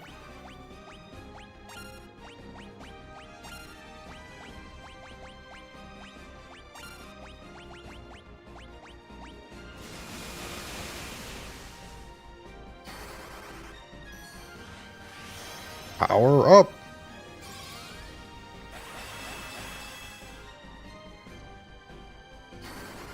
Haste. Power up.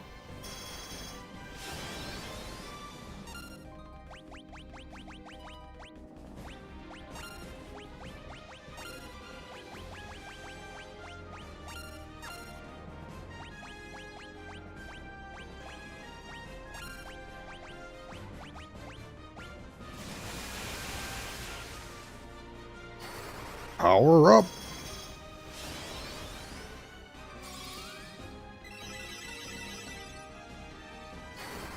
Power up. Power up.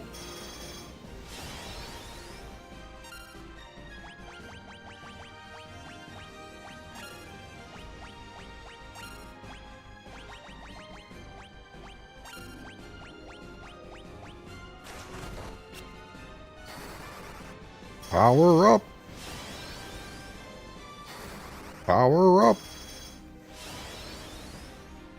Power up.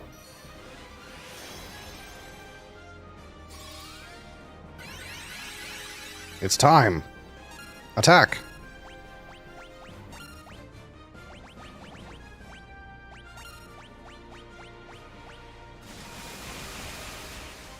Watch this. Watch as my man Creix smote the enemy.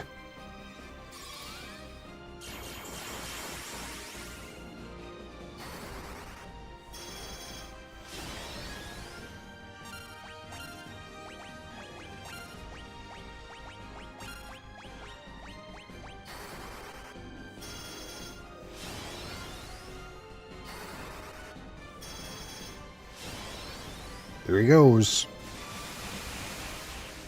You're fucking done, son. Fucking 2,300 damage.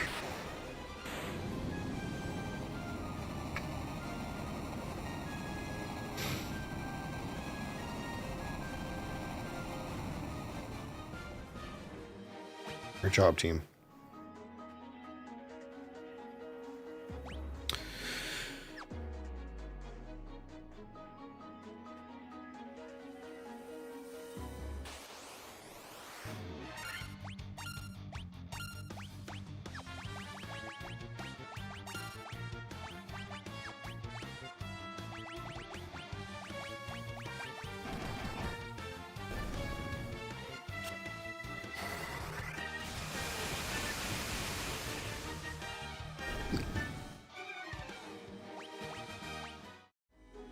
Alright. Now just save the game. We will save the game. Save the game. And then we'll get high again. And then we'll make sure we got mana.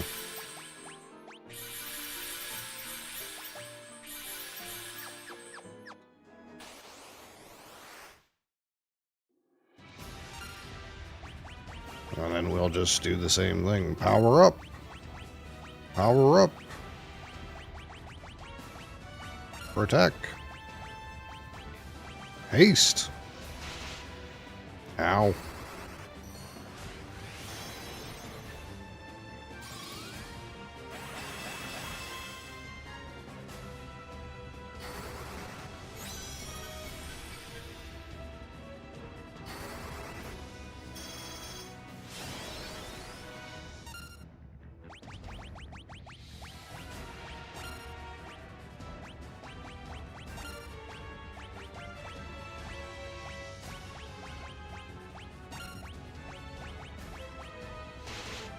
Could you fuck off? That is so rude. Me investing resources into this character and you're fucking bitch slapping him.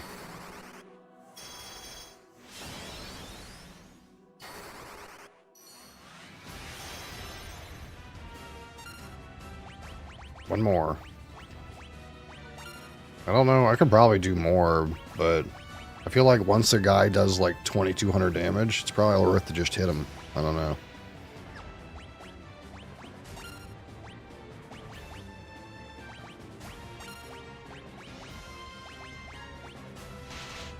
Ow.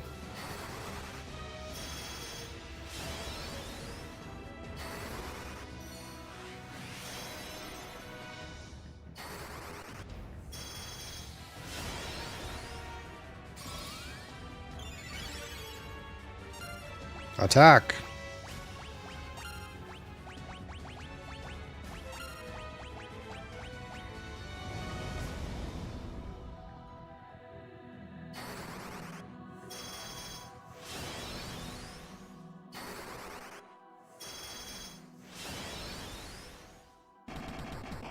Kaboom.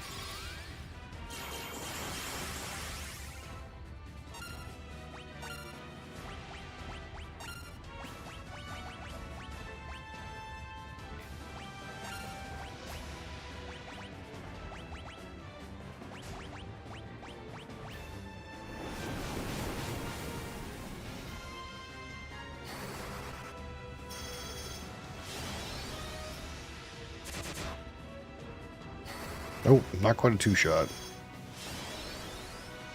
3-shot, I guess. Maybe it's the last boss. I should go for another stack of saber. I'm actually not sure.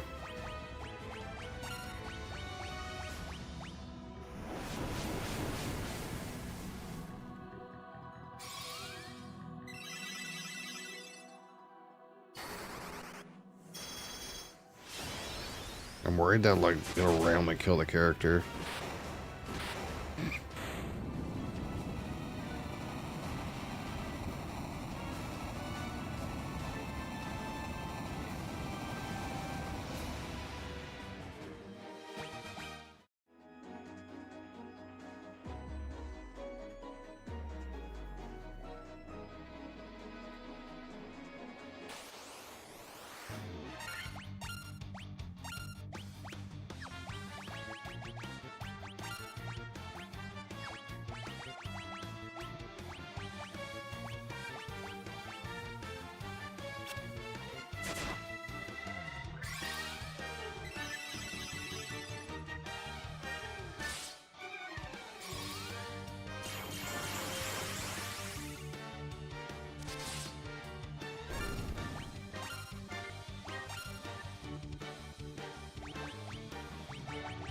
Isn't there another healing item? Oh, it's like the healing helm. There it is.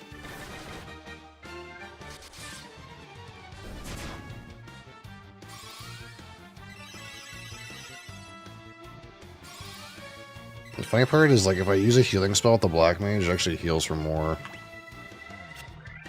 This is like magic power is like higher or something.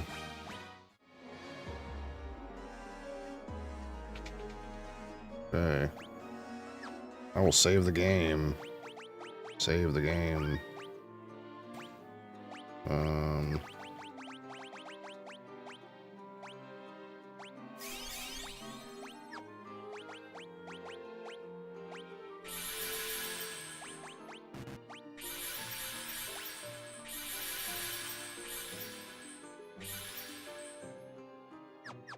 Okay.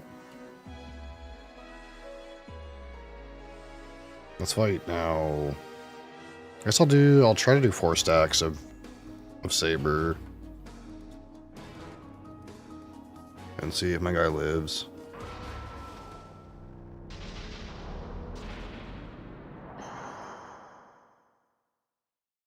It's just like a lot of turns to skip, but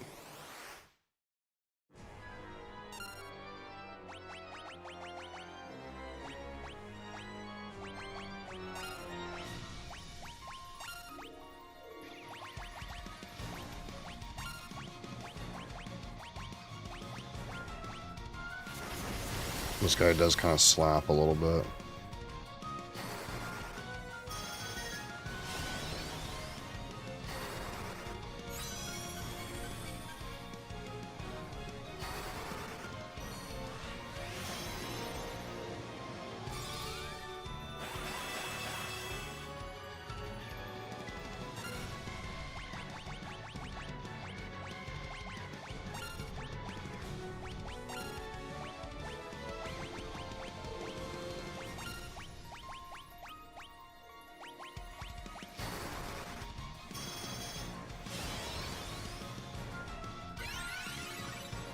Healed himself for 9999. Okay.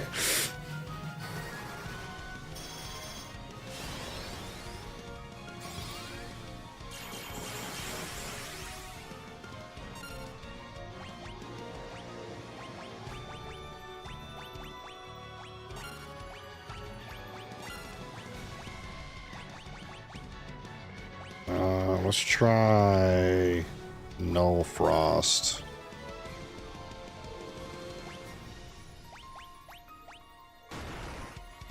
Ooh, that was a lot of damage.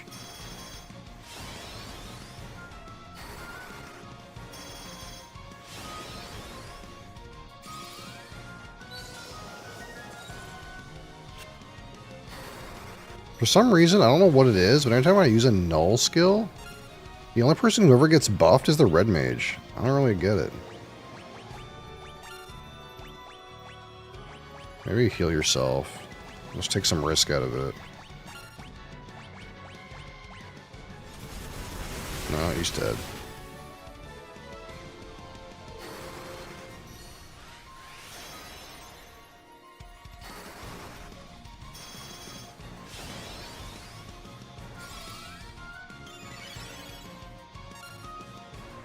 I can probably hit him now, right? Let's go Healaga and then use item Phoenix down this guy.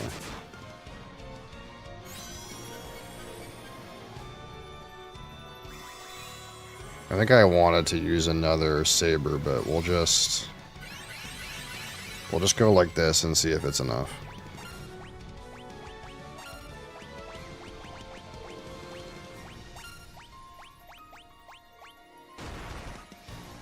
What the fuck? He one-shot my guy! Oh, what the fuck?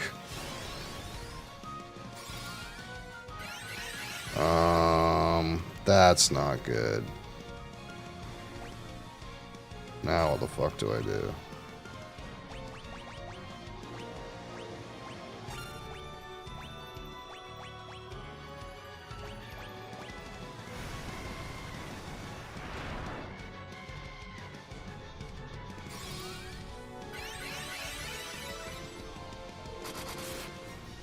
Yeah, that's not good. You were the chosen one. Am I gonna have to restart? Maybe.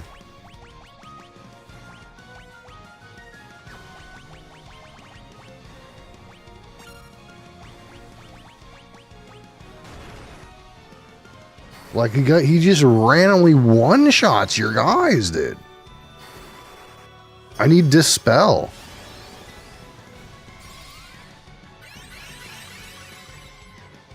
Like, I think I'm gonna have to come back here with Dispel.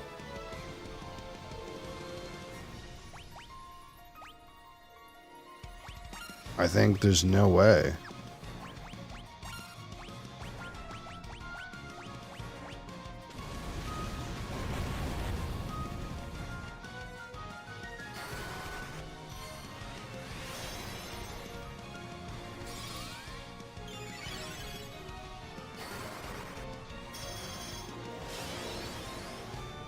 I definitely need like at least one more round of this. But if he uses a melee attack, I think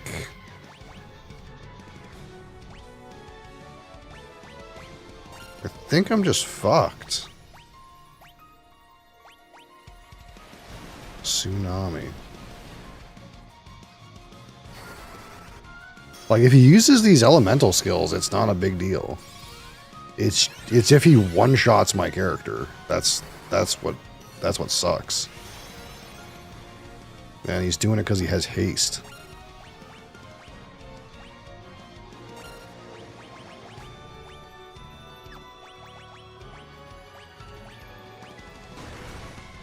Like, what the fuck?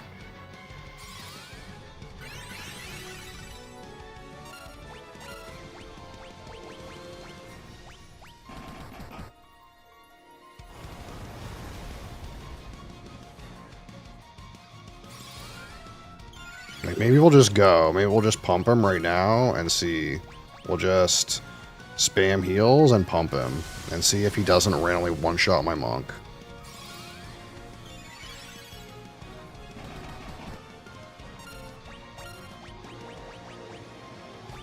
I think I needed another round, though.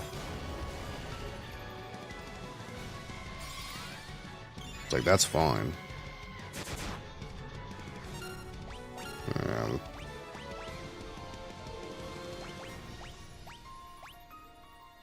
I need to heal myself. Yeah, see, it's just like fucked. Like,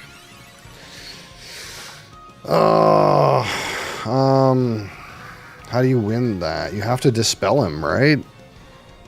You have to dispel his skill. You have to dispel his haste. I'm pretty sure.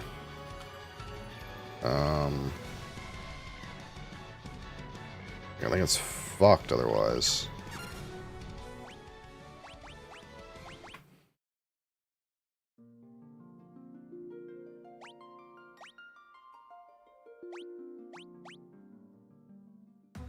Like, I can try again?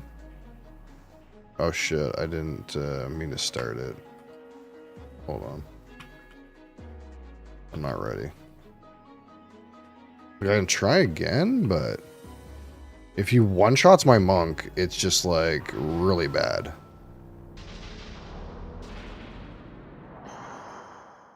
Like, you can cast those, like, AoE skills, and it, like, doesn't matter. It's like, if he casts haste and melees my guy down, then I'm just dead. Because he one-shots. And I think the only way to stop it is if I have Dispel, but I think I don't have Dispel, like, at all. Because there was never a point in the game where I felt like I should Dispel something. So I was like, whatever, I don't need that. But now I need it. At the last fucking boss.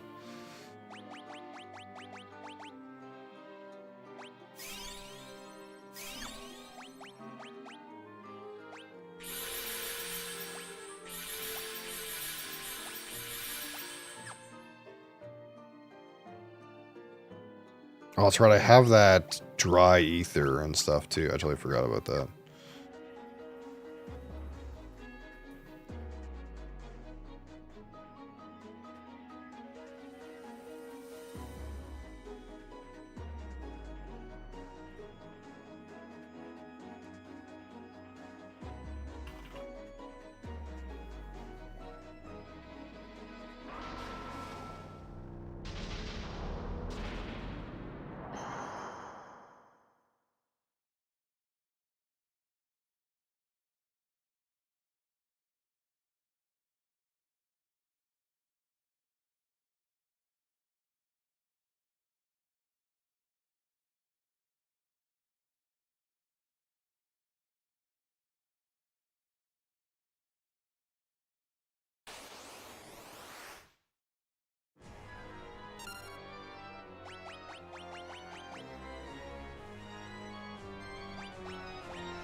I definitely have to wait longer, I think.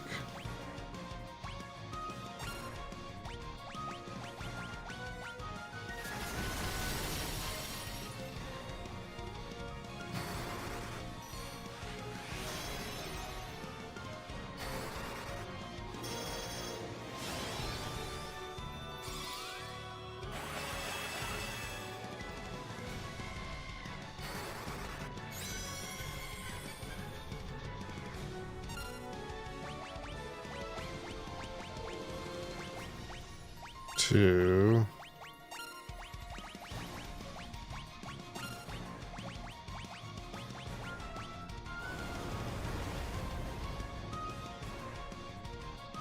What the hell? Why did it do so much damage?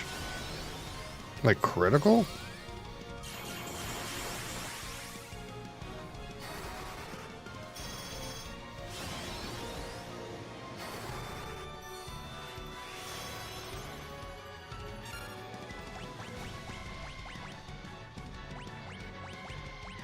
Three.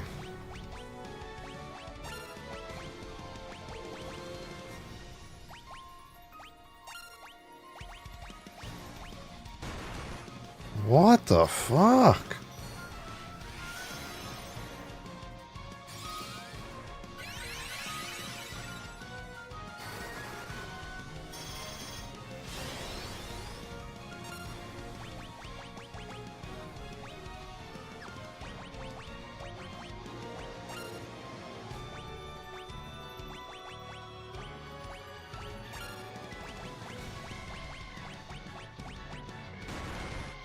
Okay, that's fine. That's annoying that that ordering happened like that, but okay.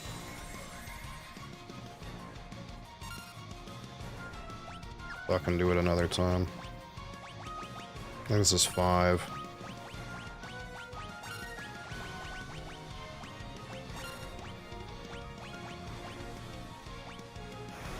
Okay, he's just dead again. Alright.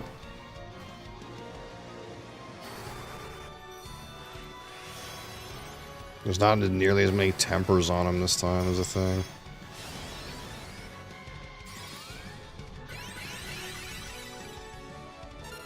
Okay, I just fucking hit him. Like, I have to... This has to go off in a correct order.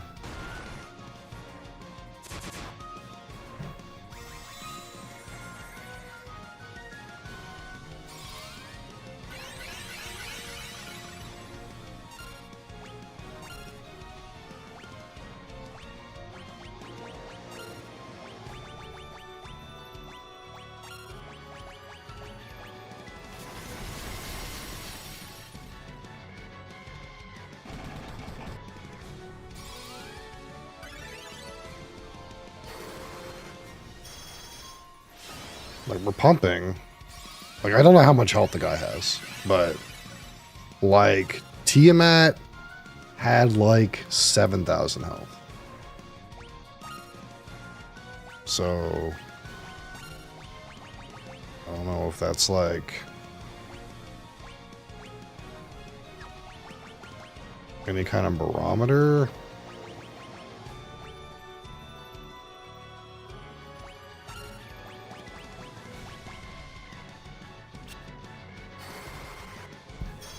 Yeah, keep doing those skills like that, slow-ra. Yeah, keep using that skill.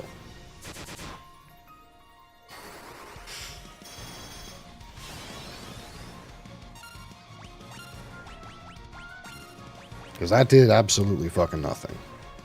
Like, I'm actually breathing right now. Because that didn't do anything.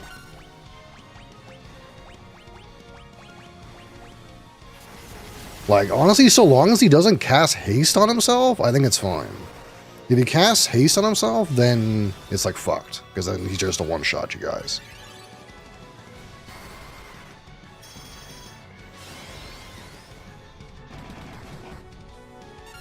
Like, we're pumping huge damage right now.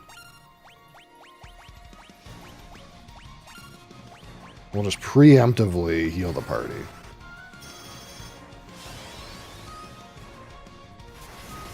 Like, actually, I don't know, to be frank, if I'm being honest with you.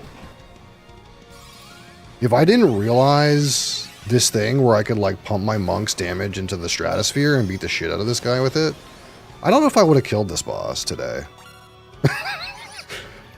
Just thinking about it now, considering how much health this thing has, for how much damage I've already done to it, I've done, like, 12k damage to it. I actually don't know if I would have killed this boss otherwise. If we're being honest, if I didn't figure this out,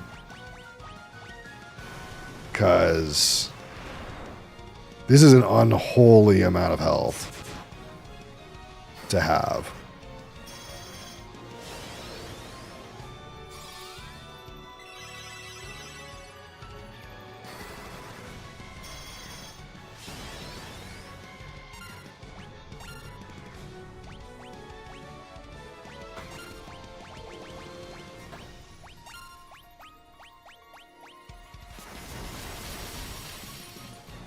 And the damage is like manageable, so long as he doesn't haste himself.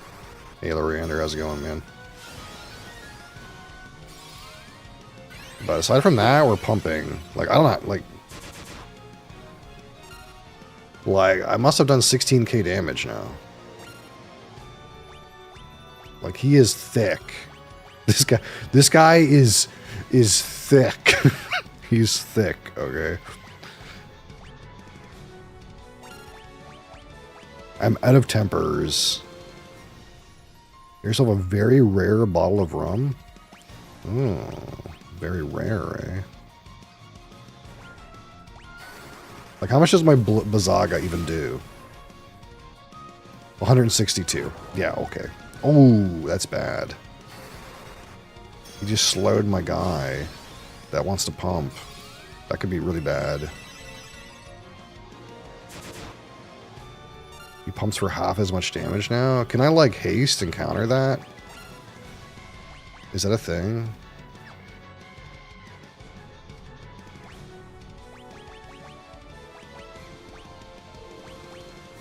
I don't know.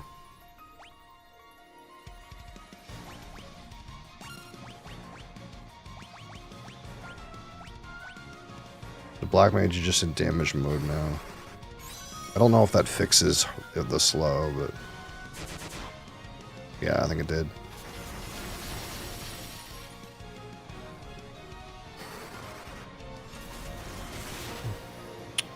Sick for, what was that, 21-year-old Enmore? What does Enmore taste like versus like the other diamond stills, you know? Like, I know Port Moran's the funky one, but I don't know how Enmore is, like, compared to Port Moran, compared to, like, the Versailles one. You know what I mean? How much damage am I? Yeah, we're good. We can just do this. And you're doing dog shit damage, but that's okay. You not tried the others? Okay. Oh, he got fucking stunned. Oh, that's bad. It's actually really bad. Watch a Black Mage finish the job. No. Okay, what can I do? Cura him? Curaga him?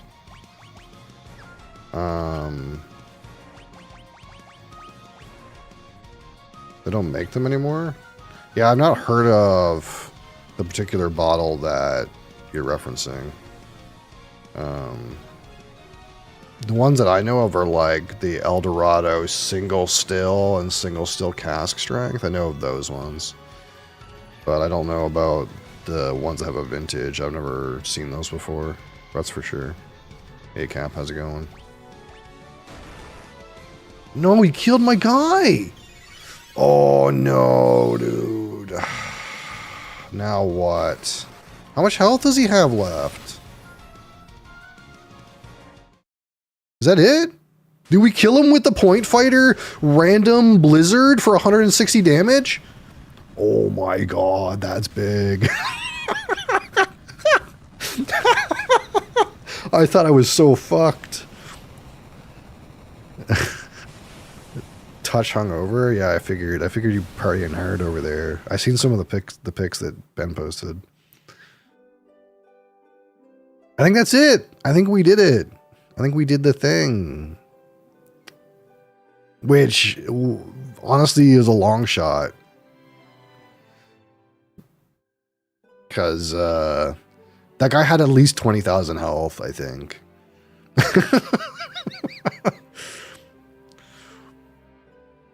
The time loop was severed at last. The endless struggle that raged over 2,000 years had ended, and peace prevailed once more.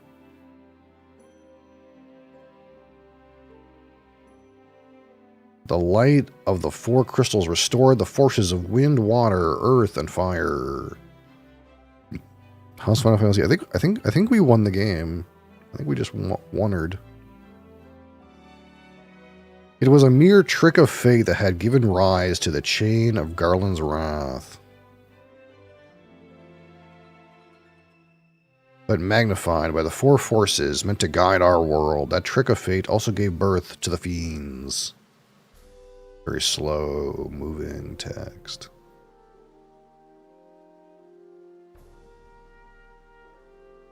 Monsters had run rampant as the world sank into darkness.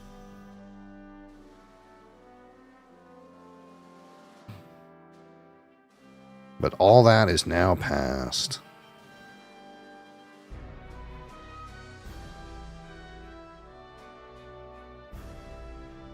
With the four forces flowing as they were meant, the warriors prepared to cross time and return to the world they knew. A world where Princess Sarah, Queen Jane, and even Garland himself await.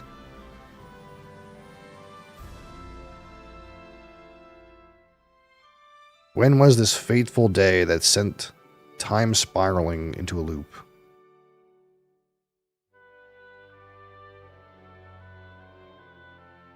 None can say.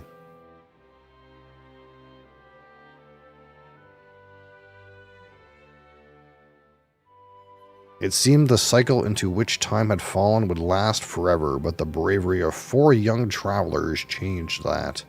They took the forces that filled the world with darkness and used them to bathe the world in light.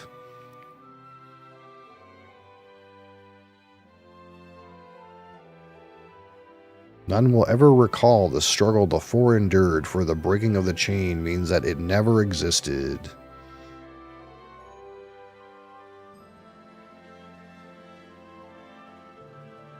Bom, bom, bom, bom. But within the tales of fantasy that people tell, the memory of their deeds lives on.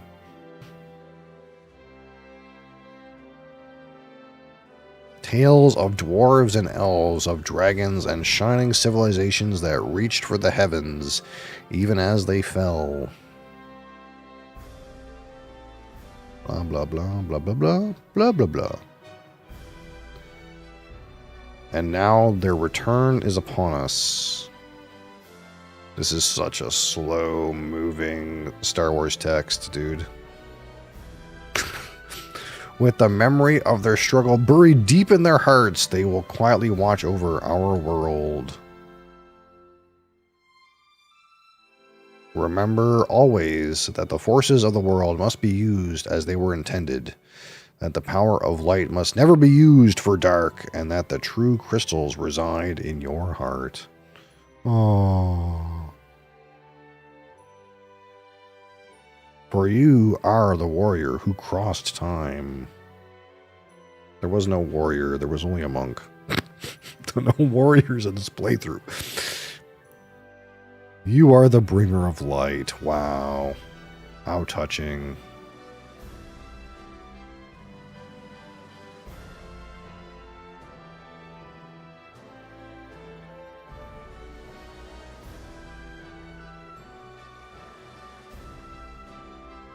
And with that, I think that is the end of the game. And of course, this game is circa 1989. Right? What? No, 1987. That's right, 1987. Circa 1987.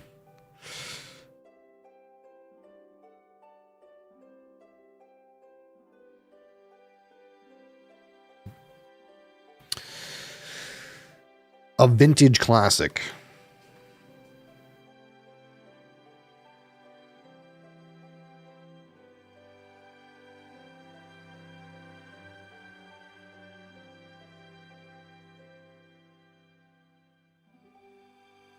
GG. Now what? Credits. To the fans across the globe, both past and present, and to the crew who brought the originals to life, we offer our profound and heartfelt thanks. Credits. Oh, wait, not credits? Yeah, credits. Okay. There it is.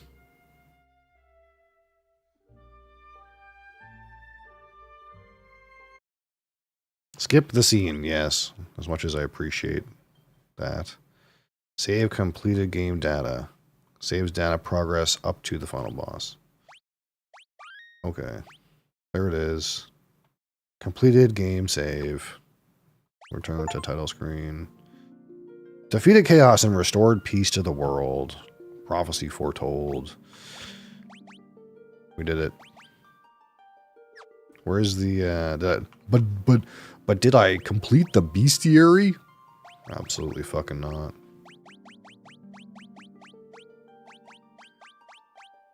Am I missing something? I can't tell. There's a cat butt in the way.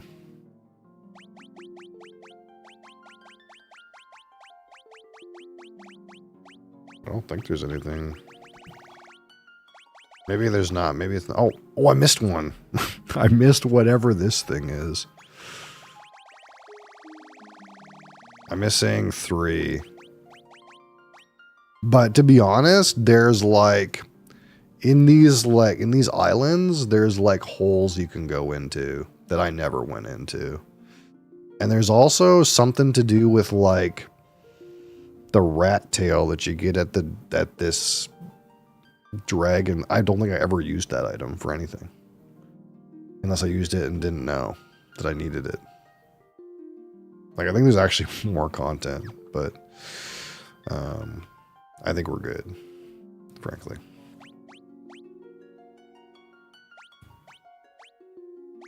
Which means you goober. Which means we have to download a new game.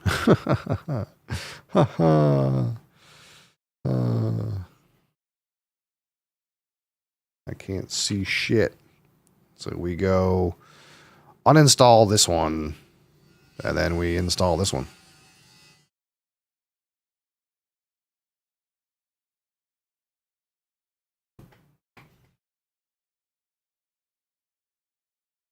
Seven? No, 7's not for a while. We're on 2.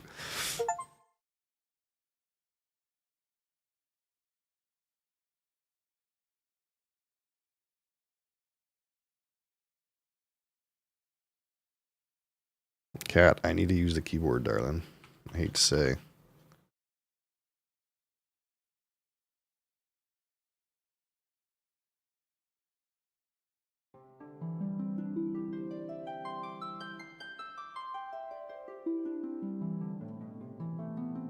It sounds slightly higher definition.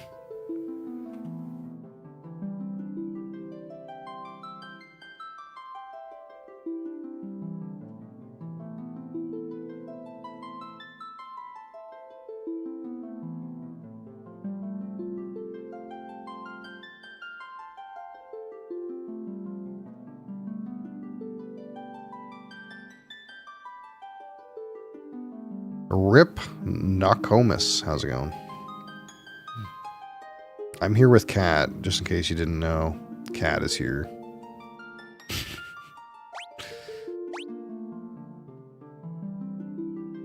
Select a name for the character. Oh, there's no classes to pick from. I can't fuck up and not pick warrior this time. Hi. What?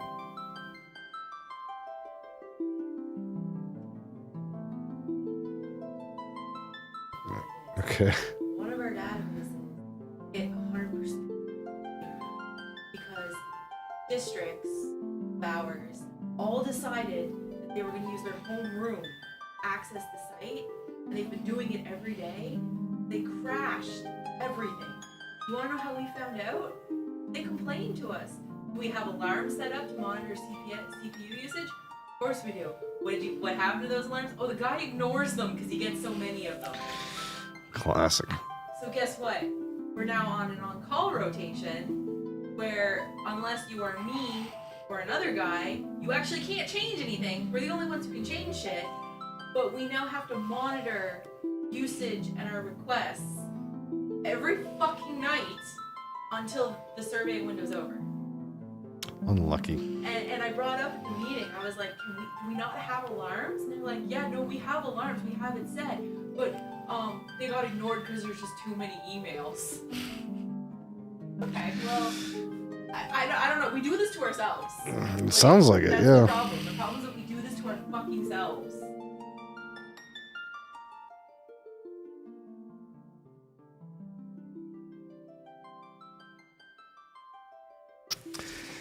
Alright. Well, I don't know who these fine characters are. We got a guy who looks like a superhero. We got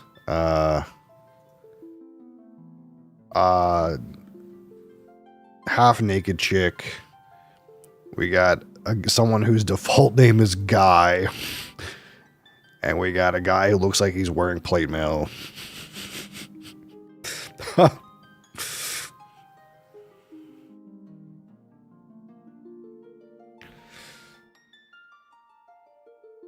What are you doing, you goober? I need to use the keyboard. You don't have free, reign over what gets done on my desk. I do.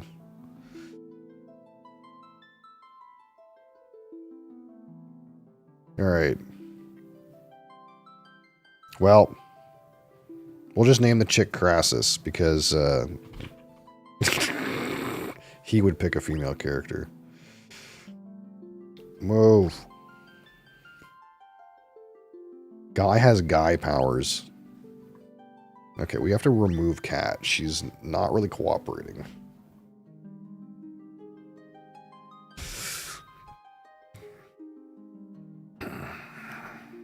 Alright, so who else is currently here?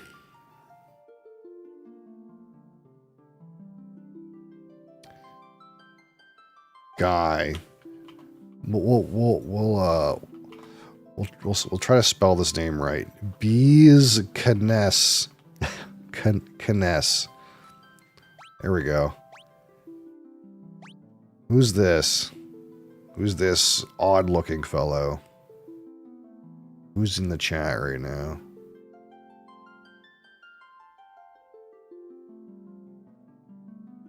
Who was here earlier? Nyla was here earlier. Nyla can be this guy.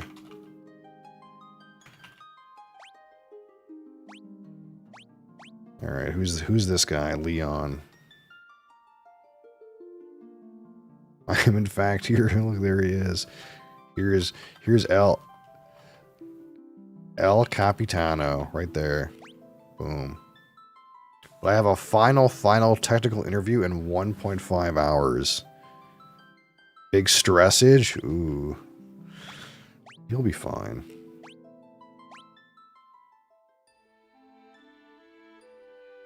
A long-lived peace after we defeated chaos.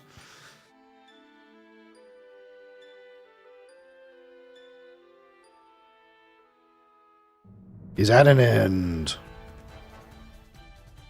Oh my god. Oh my god. Holy shit. Look at... Holy fuck. This is some high tier effects. The Emperor of something something has begun his campaign for world conquest. Oh my god. A rebel army arose in the kingdom of Finn to thwart the Emperor's something. So, can we pause? But the rebels' castle fell to an all assault by the Emperor. The other one was too slow, so they're like, shit, it was too slow. We got to make it hyper speed so no one can read it. They overcompensated in the other direction. Left with little choice, the rebels withdrew to the remote something.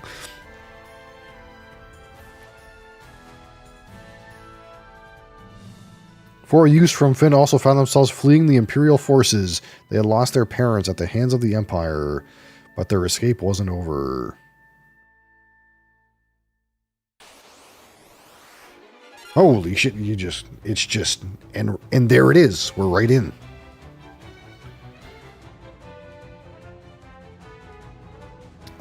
Do I have items? You don't have any items. Okay. No magic. Well, just hit them, boys. Ooh. Ah, yeah. Oh. Ah. I think that was scripted.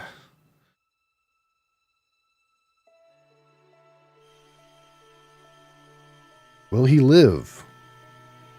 He will. I sense a strong life force within him. What year is this game?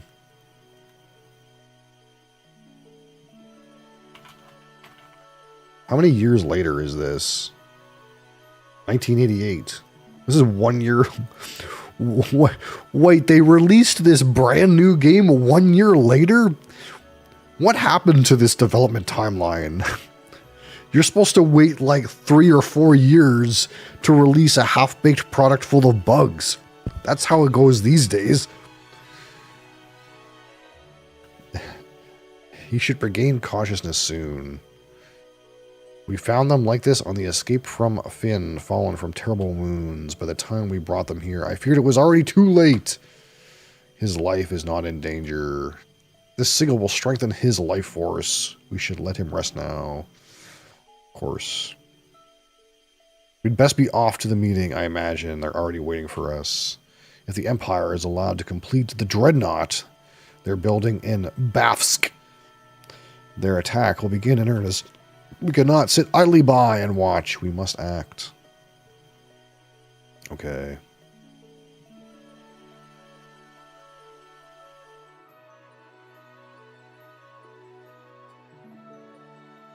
Nyla was apparently the main character of this story all of a sudden. Where am I? El Capitano. There you are. Crassus and Bee's Knees are all are lost. They're not here. Oh shit. No, there they are. Nilo, you're alive. I thought you'd... I'm fine, Crassus. You seem alright too, Bee's Knees, but where's El Capitano? Princess of Finn, save us. But El Capitano, not here. See. Don't worry, I'm sure he's okay.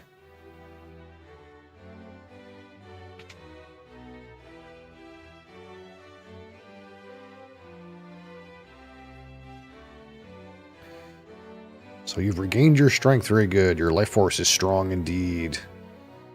I like how, since I used a custom name, it's got like the name like fucking inserted in, like it was fucking like what do you call it? Like whiteout, like whiteout bard, and then written in. It was you who saved us, wasn't it? Thank you. Forgive me, Your Highness, but there is something I must ask of you. Please let us join the rebel army. This is getting very accelerated. I could never allow such a thing. You know nothing of battle. You would only be throwing your lives away. You should return to your homes.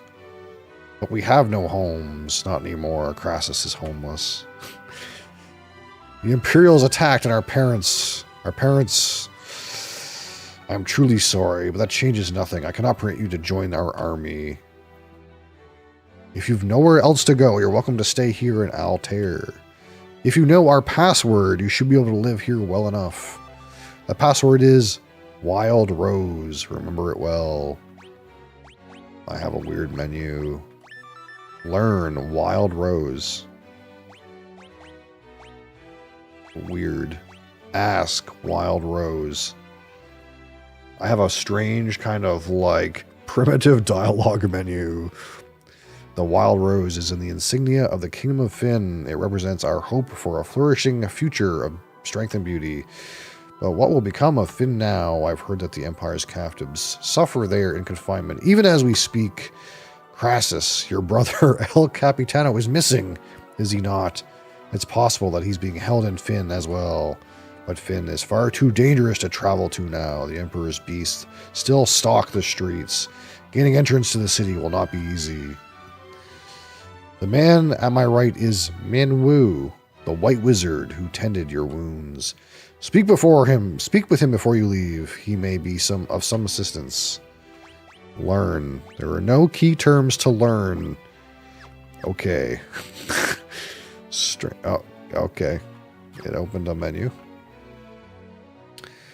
I see your destiny clearly. The future it holds seems closely intertwined with my own.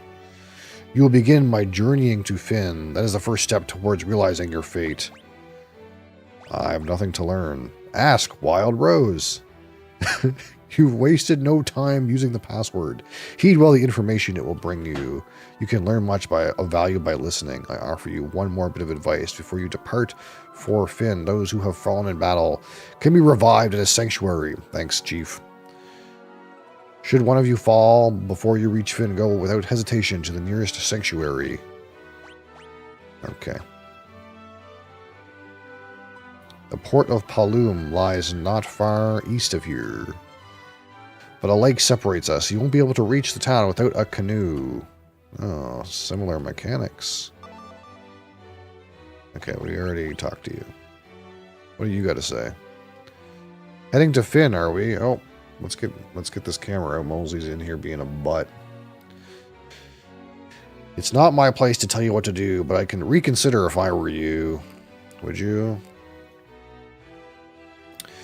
To the north lies a small village called Gatria. Judging by the look of you, you'd be lucky to make it that far. Before you go anywhere, I suggest you visit the room with the sigil that saved your life. There you'll find people who can teach you a thing or two about adventuring. I think you're going to need all the advice they can spare. This is the Rebels Army War Room. Thanks, Chief.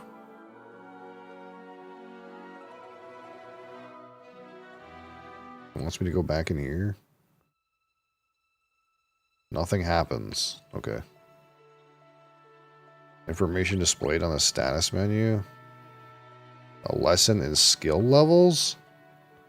Like to learn about armor? No. No.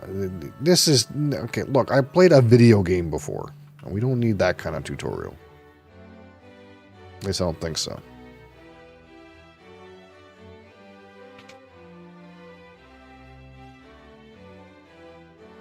Want to be confused in 10 minutes. Well, see, the problem is not like, how does weapon work? The problem is more like, where the fuck do I go? An arrow struck me in the back during battle, leaving me in this state. Perhaps I really have grown old. My daughter Hilda now serves as regent. You should speak with her.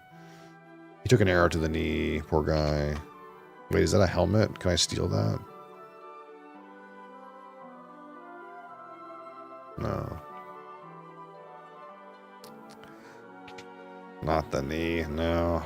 In the back, apparently. I was gonna be like, if he said he took an arrow to the knee, I was gonna be like, oh, that's actually not from Skyrim. That's stolen. But turns out...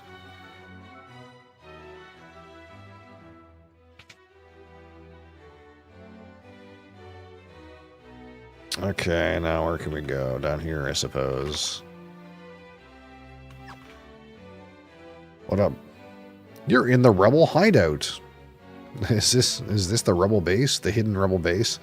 Gordon, the Prince of Kashuan, is hiding out here in Altair. I don't know what happened, but something has made him lose faith in himself. Princess Hilda fled here when Finn was sacked. She's doing a remarkable job of leading the rebel army while His Majesty recovers. For rebels. The chest contain a potion. Okay. Okay, look, I'm using the mouse. You're going to have to be okay, or the keyboard. You're going to have to be okay with that if you're going to be up here. Deal with it, cat. Okay, now what? I guess we can leave. This looks oddly familiar. Do I have any money? Wow, look at those. Look at those high-def new sprites they got in there.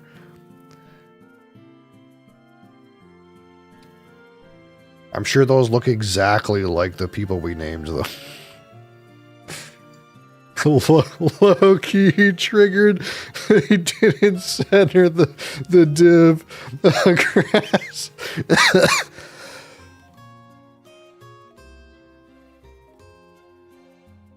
Holy fuck.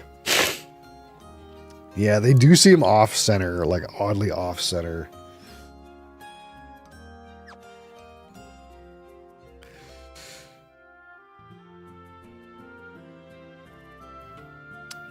I'm Paul, the greatest thief in all the world. They've yet to invent the loot I can't burgle or steal. The Imperial coffers have kept my purse fat with gil lately.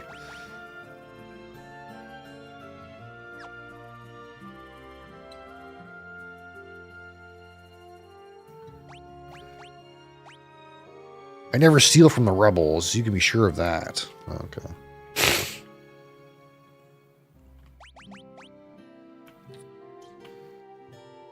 So I don't have any money. I'm broke, right? I'll have 400 bucks. Let's see what we can get for 400 bucks. Hey, what can I get for 400 bucks? Oh, fucking buckler.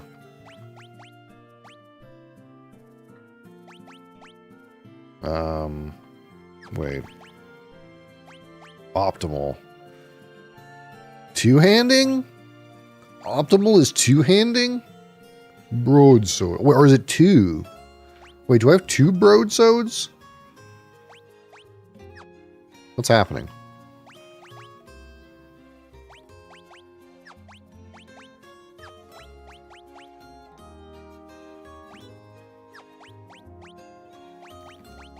I do. Nilo's gonna dual wield two broadswords. Okay. It says that's optimal.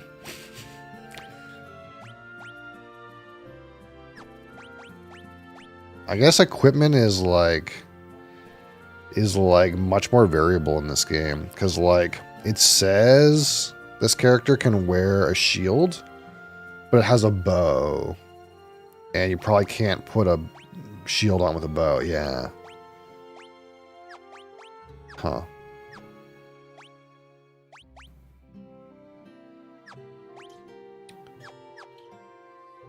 So even though it says like, hey, these characters can use a buckler, they kind of can't. But we can get some fucking leather hats for everybody, dude. We're in. Maybe some gloves.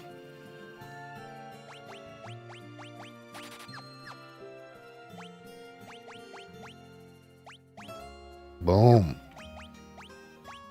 Boom. We're moving up in the world. Fucking save the game.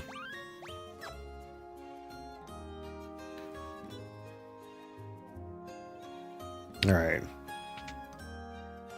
Let's go to the weapons store. We still got some money.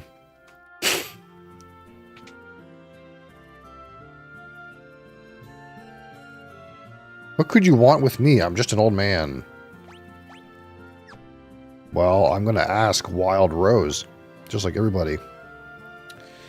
The Geezer Act is just a cover. My name's Tobul, and I'm the best darn blacksmith in the Rebel Army. Okay. It's like they can all use every weapon. What is a javelin a two-handed weapon? View description. Short spear that's easy to wield. Because right now, Bee's Knees has an axe. But, that's what was this? 10, 55, 2, and 50?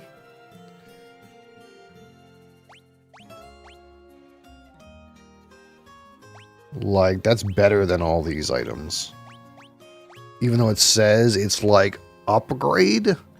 But I think it's like you could dual wield them and take the shield out. You know what I mean? Or use it instead of a bow. You know? The gear seems much more... We've come a little ways in gearing. There's more you can do. It's not just number go up. Tolbul, the fellow over there in the weapon shop, is one fine blacksmith. I think something's been bothering him lately, though. Okay. Now, there is a spells shop over here, but I don't think anyone casts any spells right now. Unless Crassus casts spells. Who casts spells in our party? Anybody can cast spells. Oh. Uh-huh. Well then. Who wants to be a healer? It's not like there's no classes. You just kind of fucking... It's fucking Build-A-Bear. The whole game's Build-A-Bear.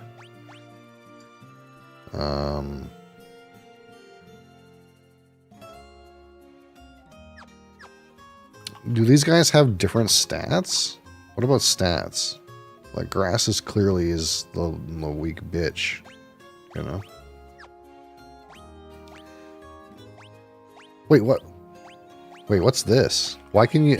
Wait, what? What is the purpose of this?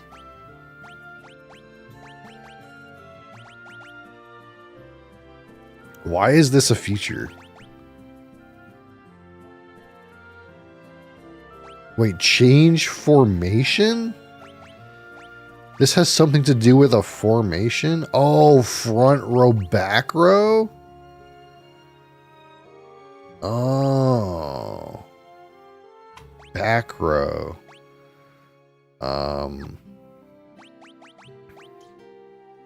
Wait, so we got stats here. So we could give Crassus a weapon, but his attack stat is dog shit. Int and agility. This guy's an all-rounder. And this guy's what? Strong and fat. So Bee's Knees is like the tank. And Nilo's like the all-rounder guy. And Crassus is a wizard. Okay. Well, we'll just do what we know what to do. We're gonna buy Tome of Cure and put it on Crassus. That's what you do. Bing, bing, bing. We did it. Alright. Anything else going on here? We could buy a potion, maybe.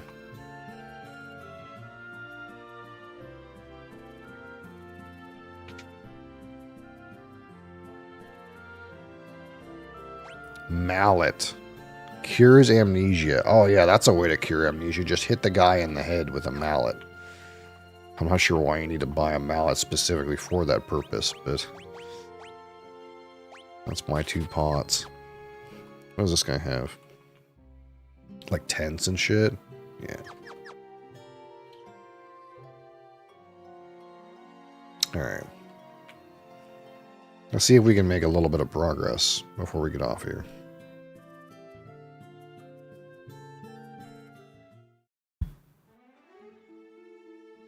Oh my god, the walls are more 3D and high definition.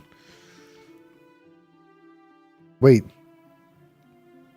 Is this map, like, very similar to the other one? No, it's not. Okay. It kind of looked a little bit similar, but I think it's not. Hornets! Oh my god.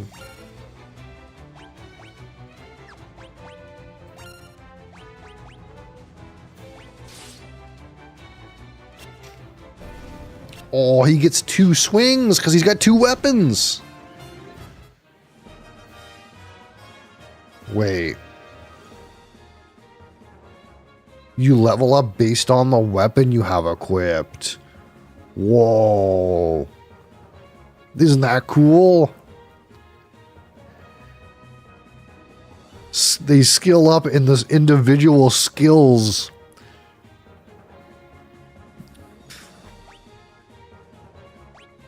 That's kind of wild. I didn't expect this level of change, to be honest.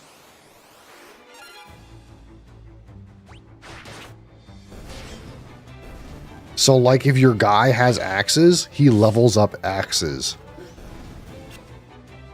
And shields.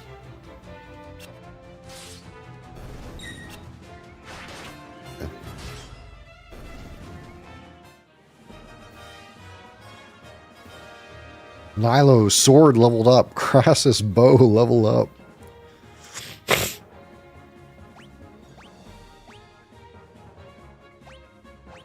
Interesting. That is so interesting. Okay.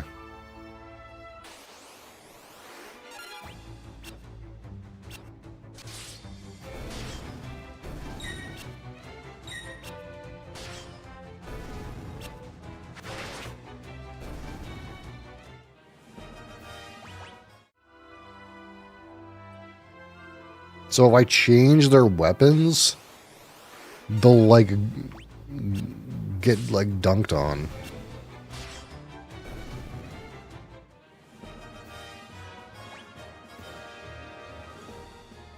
And their characters, they're not like, the characters aren't leveling up like, oh, they're level 2 and then they get a bunch of stats. It's like they're gaining like they're gaining like points in like stats that I think are probably relevant to like the weapon they're using.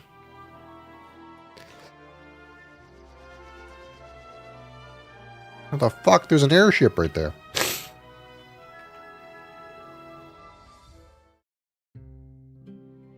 Okay. New town. New me.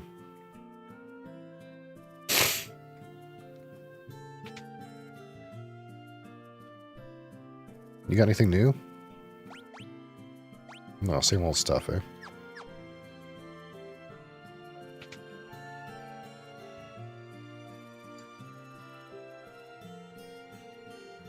Although if you do wield 2 of the same weapon, you could just put a shield on or like practice a different weapon, I suppose.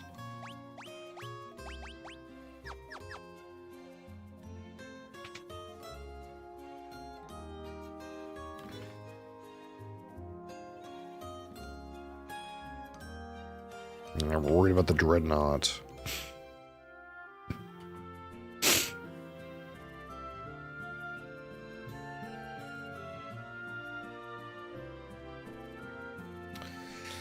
Okay, not much going on here.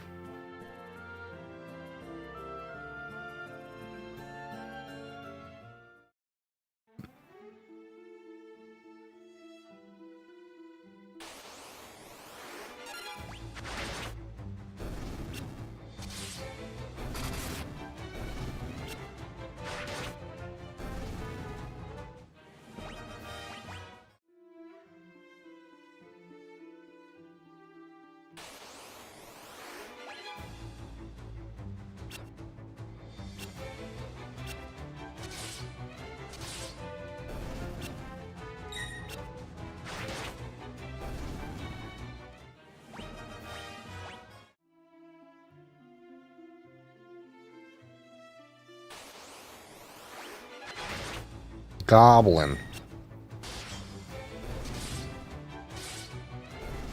I mean, we're kind of slapping already.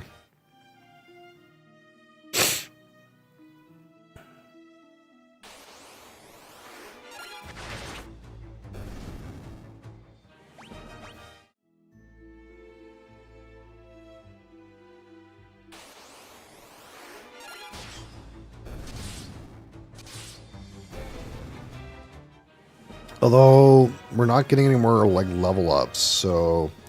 These monsters, I guess, are, like... too low a level?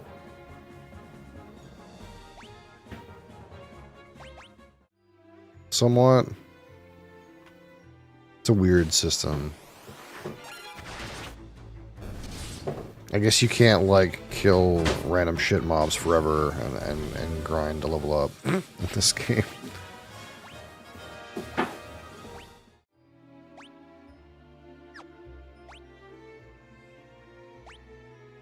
Wait, are we poisoned still? No?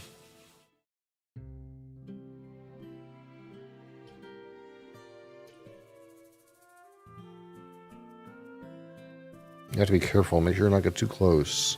Okay. Alright. You'll save the game.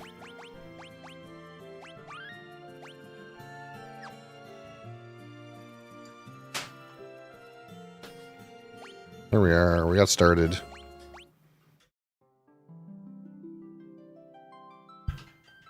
What are you up to, Mosley?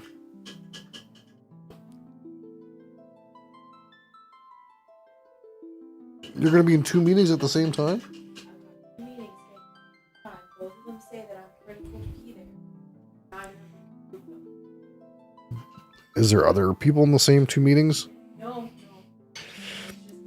Well, just put one on one monitor and one on the other monitor. Go into one for like 5 minutes.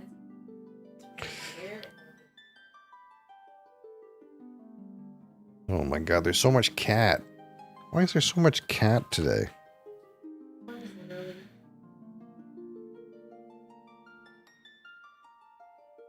And they're like, it's absolutely all the devs. I have a fucking certification that says I know how to do this. I don't need to be there for a walkthrough. What do you want, cat? What? Mosley already up here. We're kind of sort of hard capped at 1 cat per desk. 2 is kind of a crowd. Well, she can come up here and talk to him.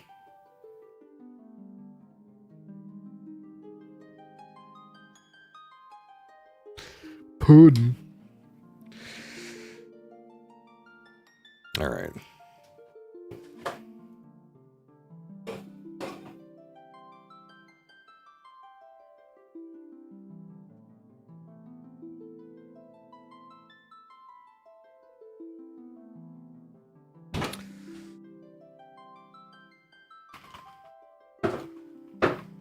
Here we are again on a Friday, ready for live review. Oh my god, there's another cat coming.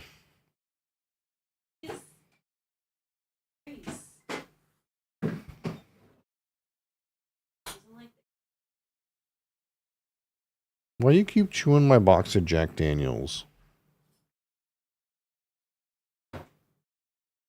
You can't have Jack Daniels, you're a cat.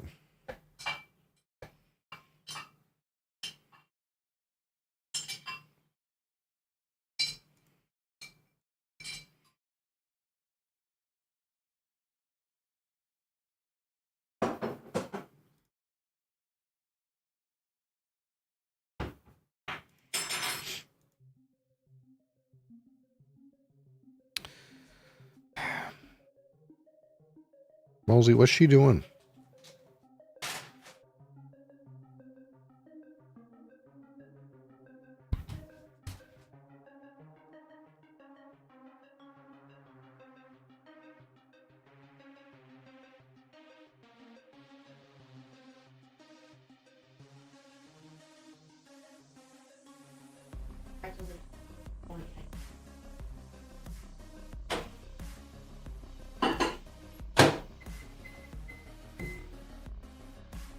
There's entirely too many cats here.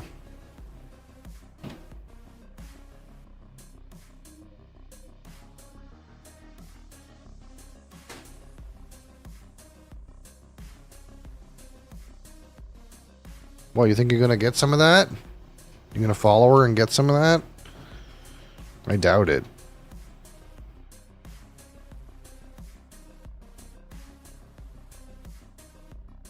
What?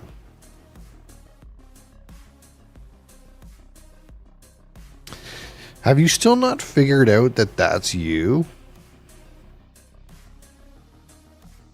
I'm not sure you have. That's you.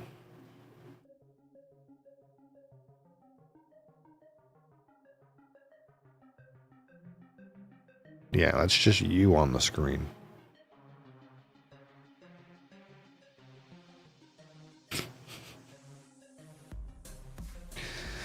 It's just you.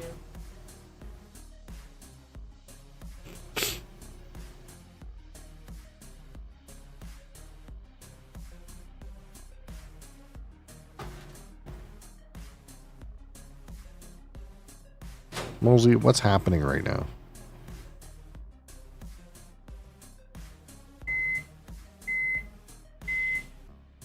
I guess we're gonna have to find a whiskey. Right? That's what we do at this time.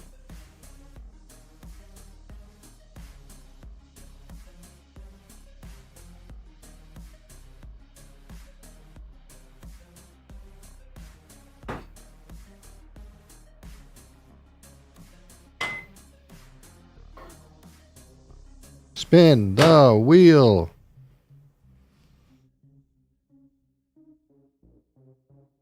You're more interested in whatever your mother's doing. Maker's Mark.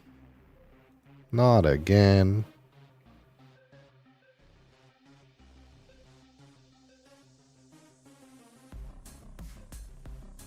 What? Not again.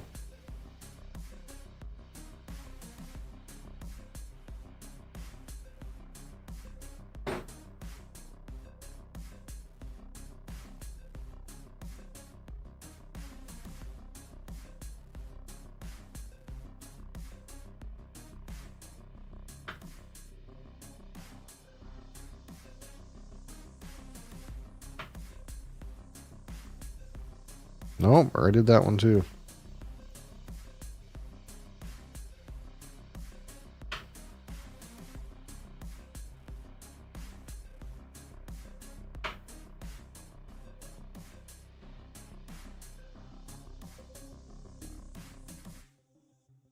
Did I actually rate this?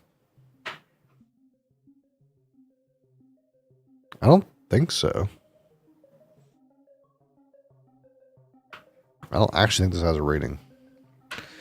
It's a bottle we've had for quite a while, but I don't think I've ever actually rated this. Okay, can you not spam?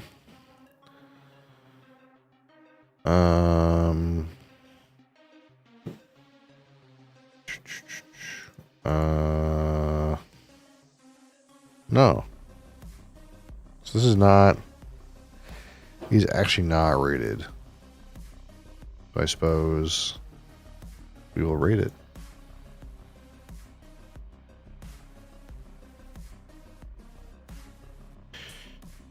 Well, I'm sorry for anyone who wanted whiskey. Oh. It is not whiskey. It is a spirit, though.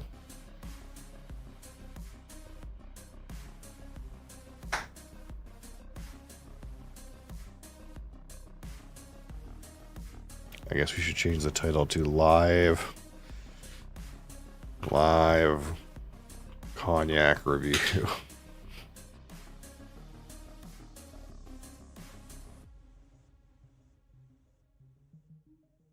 All right.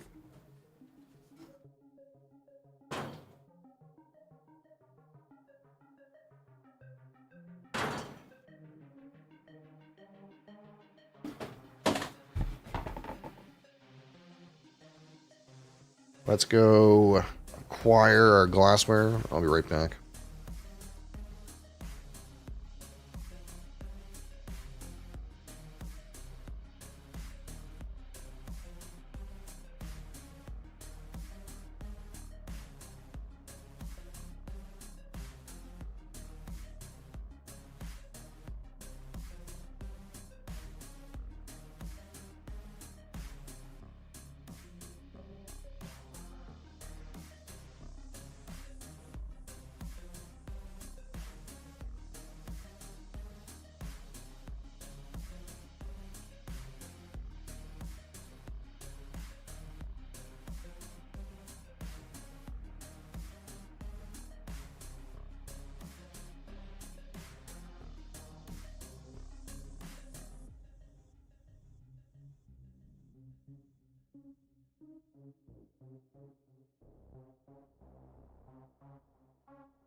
Okay, here we are.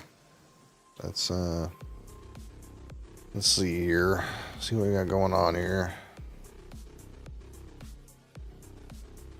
Boom. Boom.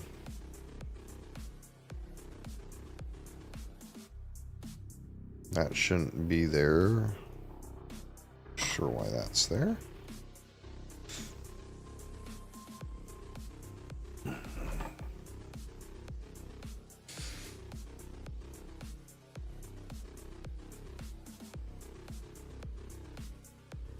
Okay, today live review of the Courvoisier VSOP cognac.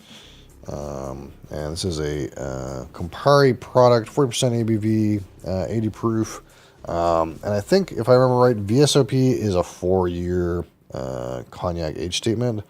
But from the producer, they say this is roughly 8 to 12 years aged in a combination of Tonka and Limousine oak. So that's not quite entirely Limousine, but so that's what we got with this today. And again, we'll rate this at a 100. 25 for aroma, 25 for palate, 25 for finish, 10 for texture, and 15 for my personal experience.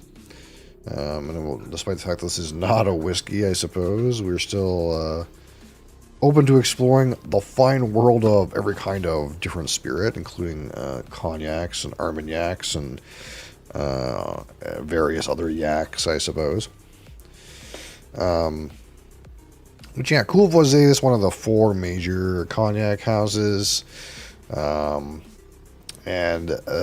Courvoisier, I think, is what I have written here is it's a cognac maker rather than a distiller. So they don't really do any of their own distilling. That's probably all third-party distilled, but they still control the process, right? So they don't own the vines, but they still have their hands in every part of the process.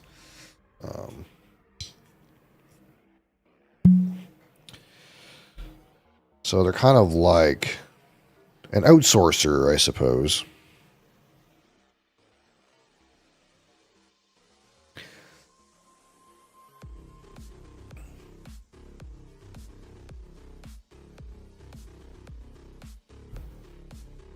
And of course, this one is Le Cognac de Napoleon. Apparently, Napoleon III granted Courvoisier the title of official supplier to the imperial court. Did you guys know that? I didn't know that. The last monarch of France.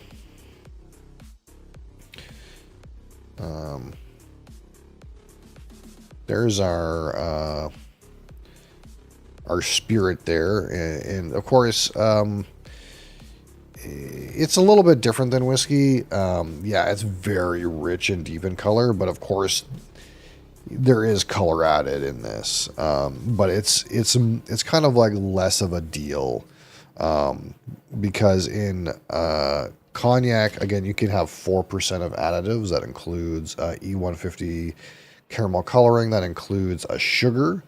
It also includes what's known as boisé, which is a kind of like an oak extract. It's kind of like an oak that has been boiled and reduced into like a load of kind of like a sludge.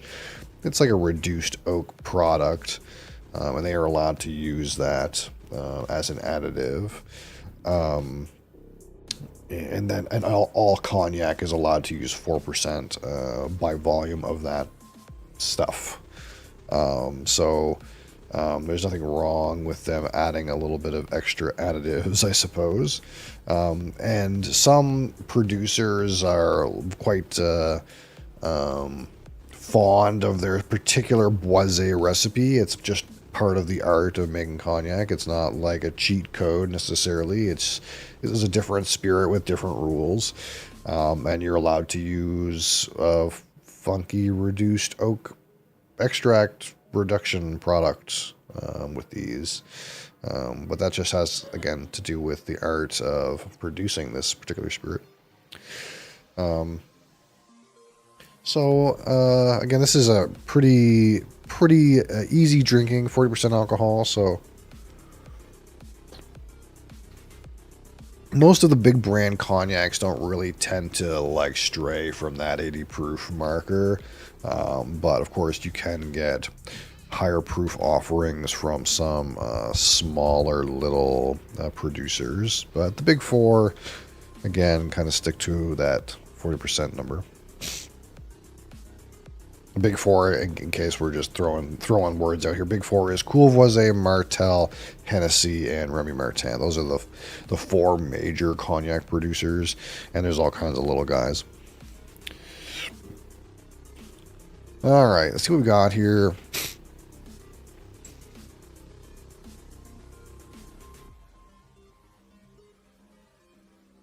There's a little bit of that like nice, rich molasses kind of character. But it's also accompanied by kind of a lighter, red grape, red wine kind of note.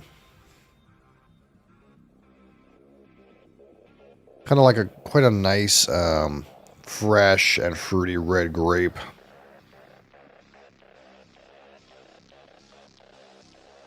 Not Sirp, how's it going? There's a little bit of oakiness on the aroma.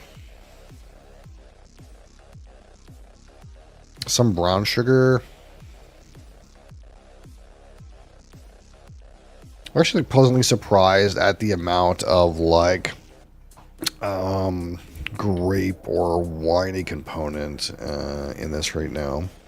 Sometimes with these cognacs, you don't really get so much of that kind of wine thing. At the end of the day, these are brandies that have certain rules. So they have been distilled from a wine.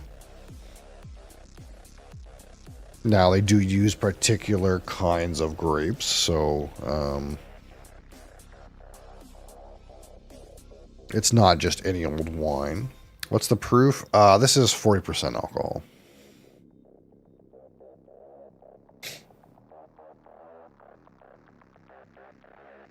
Not much else on that. So, again, we'll give this a little taste and see how we feel. Courvoisier VSOP cognac on the palate. Cheers.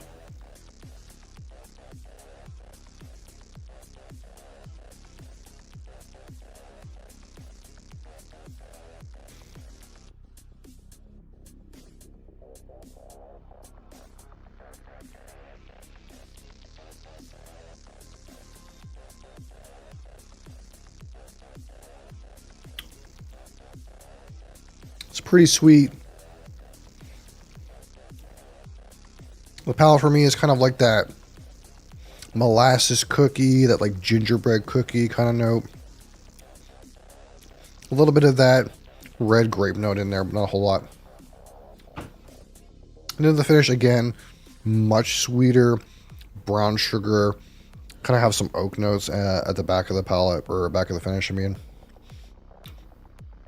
And this is kind of like consistent with my experience of this particular maker. Because we did a stream where we did like a three-way comparison between the Courvoisier, the Remy Martin, and the Martel VSOPs all at the same time. And of the three of them, it was kind of overwhelmingly that the Courvoisier was like more on the like brown sugar or syrup kind of like sweet notes, whereas like the Remy was kind of more like in that dried fruit, raisins and dates realm, and that Martel was kind of like not the best in my opinion. I can't remember exactly what I said about the Martel at the time, but it was definitely not my favorite. It definitely had some weaknesses. But one of the interesting things to note, I suppose, is that Martel has kind of like a weird, like different range of products. Like they have the Cordon Bleu and they have the Swift. And I kind of wonder sometimes if, since they have like a larger range of everyday products, that maybe their better juices kind of split in more directions. So their like core product is not as juiced, if you will. It has weaker barrels, but that's just pure subjection.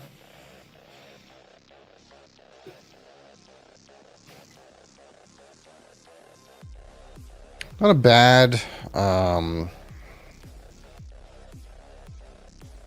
intensity aroma, but not particularly strong. And again, there's only a few notes really.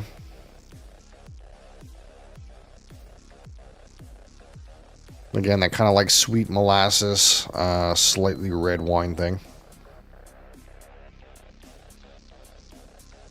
Maybe a slight bit of brown sugar.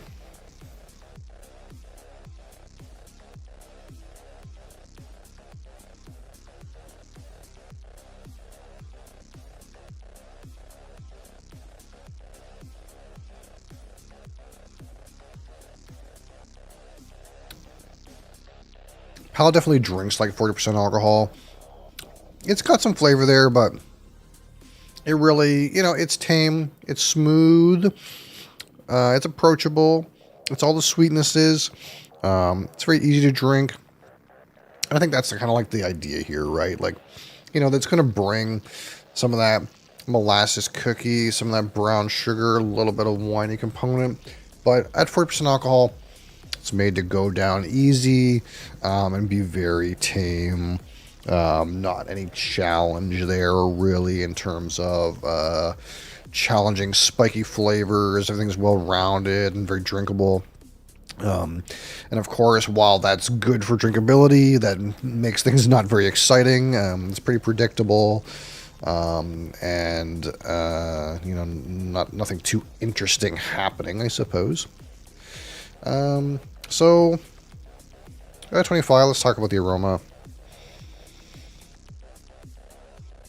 And again, maybe slight oak in there, brown sugar, molasses. Maybe some raisin, and that kind of like red grape, kind of like winey component. Pretty reasonable considering the proof, frankly. Not bad. Some notes of varying intensity, 15. 15 for the aroma. All right. Now to the palate, 25.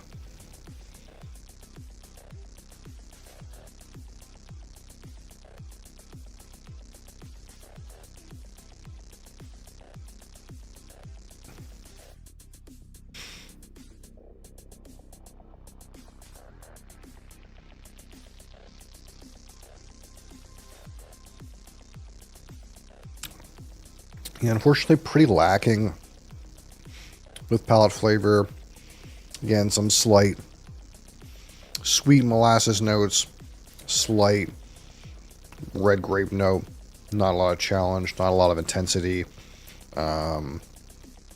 Frankly, palate is going to be okay with 10. Hard to get much there, and what's there is not too exciting.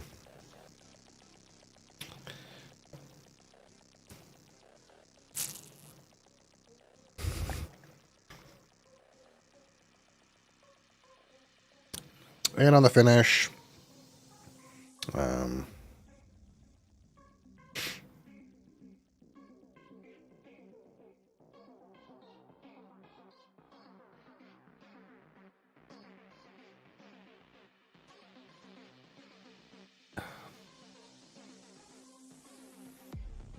little bit of spiciness. Again, that kind of like sweet molasses note. Some oakiness is present. Maybe a little bit of raisin. Finishes like, we'll call it medium minus. It's like slightly too short.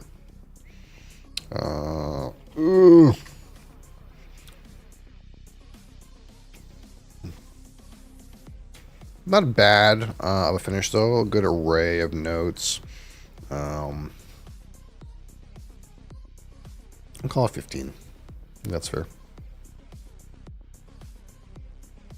Now at a 10, let's talk about the texture, which is nothing particularly notable.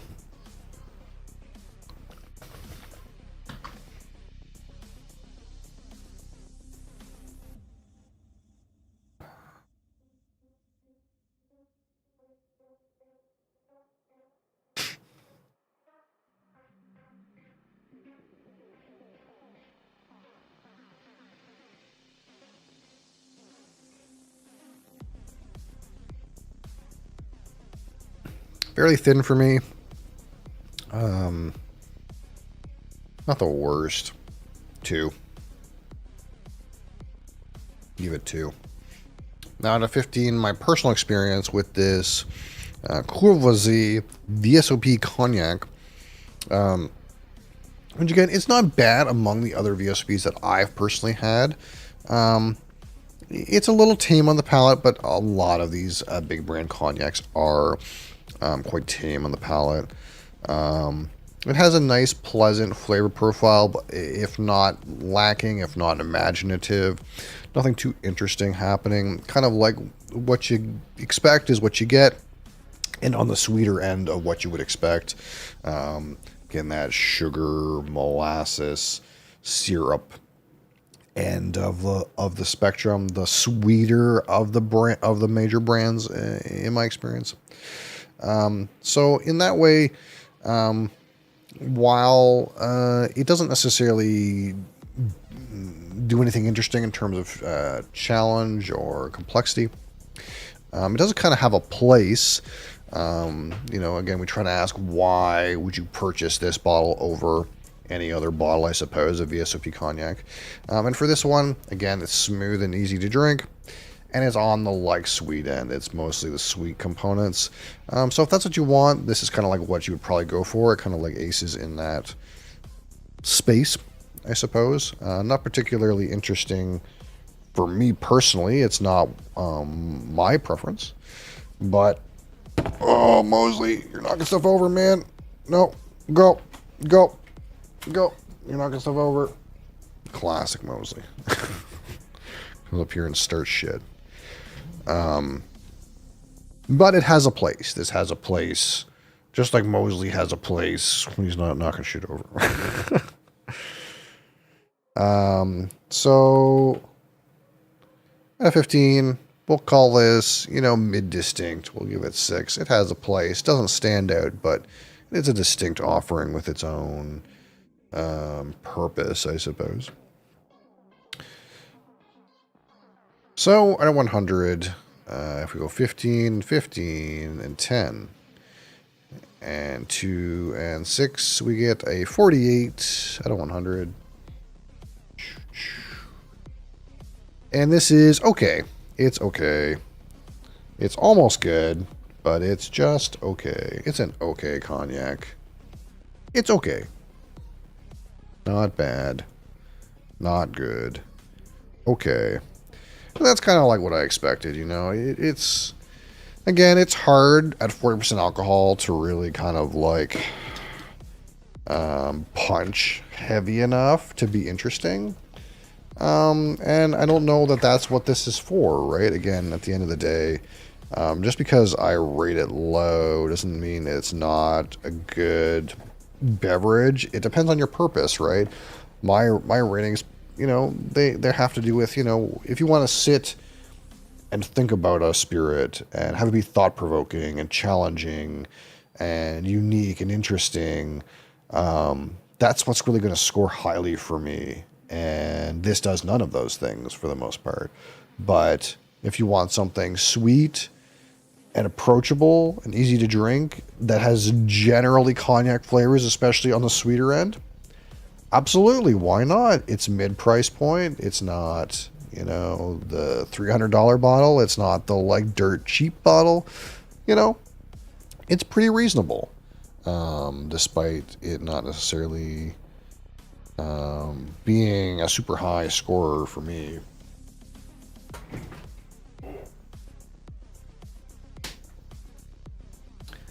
At some point, you have to have generic cognac offerings too, right? You can't just have them all be wild and crazy, interesting and sophisticated drinks.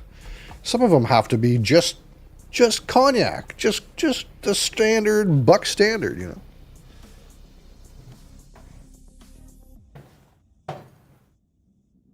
And maybe that's what you want. You just want some sweet molasses howdy doody, but have it not be too harsh.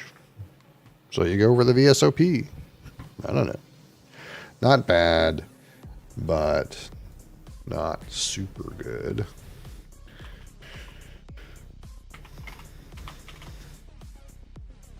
fair. I think it's a fair score for what's in this bottle. So, that was quick and dirty. That was quick and easy.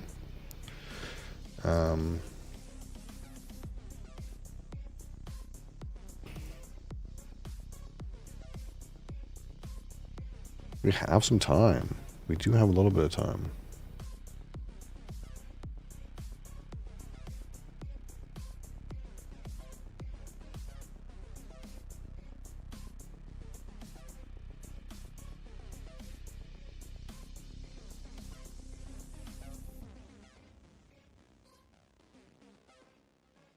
So what's going on around these days? Yeah, so we finished it. We finished Final Fantasy, the first one. Honestly, a little bit of a surprise too, because that boss had about 20,000 hit points, and I think if I hadn't learned to like pump my monk, I would have maybe like got cockblocked on that boss. He has a lot of hit points. It would have been a slog for sure, and it almost was after he one-shot my guy or whatever at the end. We got through it though, and we're on to the second game. We started the second game a little bit, not too bad. Weird changes. I'm surprised actually that the leveling system is like completely fucking different. That's interesting. It's more malleable for sure, despite the fact that the characters still have innate base stats. So we'll continue with that next Friday. But what is up this weekend is tomorrow. I'm going to be playing some Board Game Arena, most likely, unless anyone else wants to play digital board game apps or wants to play specific things on Board Game Arena. We'll be playing some open seating board games. If you want to participate, your participation is welcome. Otherwise, I will be playing some Ark Nova. We're going to learn to play some Ark Nova tomorrow. And then on Monday, we will start Riven, which is the sequel to Myst.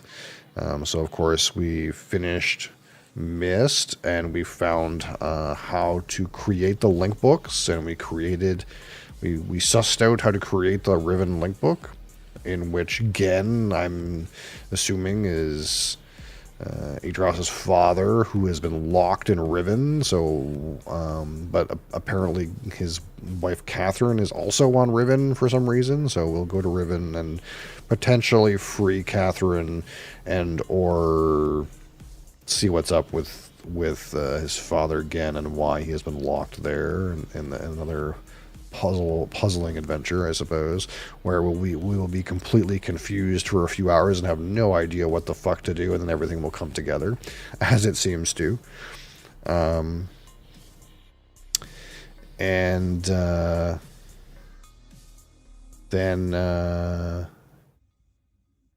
back to Sea of Stars, I think, for the most part, on Tuesday, Wednesday, Thursday.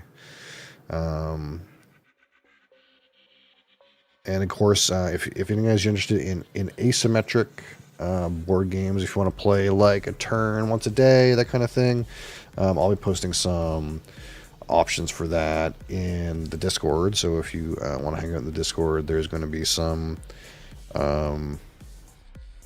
avenues if you guys want to play some stuff asynchronous. And of course, same stuff with the whiskeys. We're doing, again, we won't be doing caffeine tomorrow, but every weekday morning we'll do some caffeine, and of course live review Monday and Friday, and fresh cracks on Wednesday. I think that's the most of it. Right off. Of course, as you know, there's some things in the works, but there always is, bearing me finding time to work on them. We still have this Ardbeg Spectacular. If we reach 20 sub points, I'm not sure where we're at right now.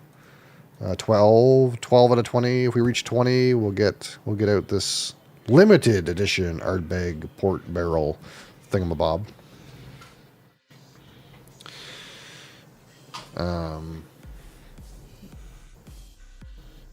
And of course, anyone who does subscribe, you have access to some extras in the Discord, some extra channels, some extra tidbits, and of course, you get more channel points for any of those redemptions. I think that's mostly it for the most part. So thank you guys for watching. Thank you guys for being here. I guess we're done a little early, but that's okay. I could use a sleep. So, yeah. Until next time, thank you for being here. And I'll be back tomorrow with some table gaming. Exciting stuff. Peace.